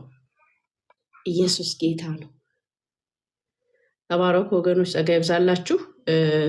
ስለ ኢየሱስ ክርስቶስ መናገር፣ ስለ ኢየሱስ ክርስቶስ መመስከር ታላቅ በረከት ነው። ክብር ለጌታ ይሁን። ታላቅ በረከት ነው። የእውቀቶች ሁሉ፣ የጥበቦች ሁሉ፣ የማስተዋል ሁሉ ኢየሱስ ጌታ ነው። ታላቅ ነው ስለ ኢየሱስ ከሆነ። ምክንያቱም ሰዎች ስለ ኢየሱስ ስትናገሩ ስለሆነ ዓለም የሚቃወሙ፣ ስለ ኢየሱስ ስትናገሩ ስለሆነ ሃይማኖት የሚቃወሙ፣ ስለ ኢየሱስ ስትናገሩ ስለሆነ ሌሎች አካላቶች የሚቃወሙት ሰው ስለ ኢየሱስ ካወራ ነው። ክብር ለጌታ ይሁን። እኛ ግን ስለ ኢየሱስ እናወራለን። ስለ ኢየሱስ ክርስቶስ አፋችንን ስንከፍት ስለ ኢየሱስ፣ ሐዋርያቶችም እንደዛ ነው ያደረጉትና ከቁጥር 4 ጀምሮ ላንብብ። አንደኛ ቆሮንቶስ ምዕራፍ 1 ሃሌሉያ። ስለ ሌላ መስበክ ተወዳጅ እንደሚያደርግ በሁሉም ዘንድ ተወዳጅ ነው የሚያደርገው። ምክንያቱም የሐዋርያት ሥራ ምዕራፍ 7ን ስታዩት እነ እስጢፋኖስ የደረሰባቸውን ማየት ትችላላችሁ። ስለ ኢየሱስ ሲጀምር ነው ነገር የተቀየረው። ስለነ ሙሴ ማውራት ብዙ ዋጋ አላስከፈለም ነበር። ስለነ አብርሃም፣ ስለ አባቶች ሲያወሩ በነበረ ጊዜ፣ ሲናገሩ በነበረ ጊዜ ሐዋርያቶች ምዕራፍ 7 ላይ እነ እስጢፋኖስ መወገር ደረጃ ያደረሰው እስጢፋኖስ ስለ ኢየሱስ ማውራት ሲጀምር ነው። እናንተ የሰቀላችሁ በቃ የተሰቀለው ኢየሱስ ብሎ ማውራት ሲጀምር ያው ጥርሳቸው አፏጨ ነው የሚለው። ጥርሳቸው ድምፅ አወጣ ከመቆጣታቸው የተነሳ። በፊት ግን እንደዛ አላደረጉም ነበር። ከላይ ጀምሮ ሲተርክላቸው ሲያወሩ ሐዋርያቶች ኦኬ ነበሩ። አሁንም እዚህ ዘመንም ላይ እንደዚሁ ነው የሚሆነው ወገኖች፣ እንደዚሁ ነው የሚሆነው። እስከ መጨረሻውም ድረስ እንደዚሁ ነው የሚሆነው። ለዚህ ነው ጢሞቴዎስ ላይ ምን የሚል ቃል አለ? በእውነት ኢየሱስ ክርስቶስን እየመሰሉ መኖር የሚፈልጉ የሚወዱ ሁሉ ምን ይላሉ ይላል? ይሰደዳሉ ይላል። ኢየሱስ ክርስቶስን መስበክና ኢየሱስ ክርስቶስን እየመሰሉ፣ ምክንያቱም ኑሮም ጭምር ስለሆነ ክርስትና ኑሮም ጭምር ስለነበር ስለሆነም አሁንም እንዲሁ ነው። በእኛም ጊዜ ምንም ጥያቄ የሌለው፣ ምንም ማወላወል የሌለው፣ በውስጥ ቢሆን በአማኞች ቢሆን በውጭ ባሉት ቢሆን በዓለም ቢሆን በሃይማኖተኞች ቢሆን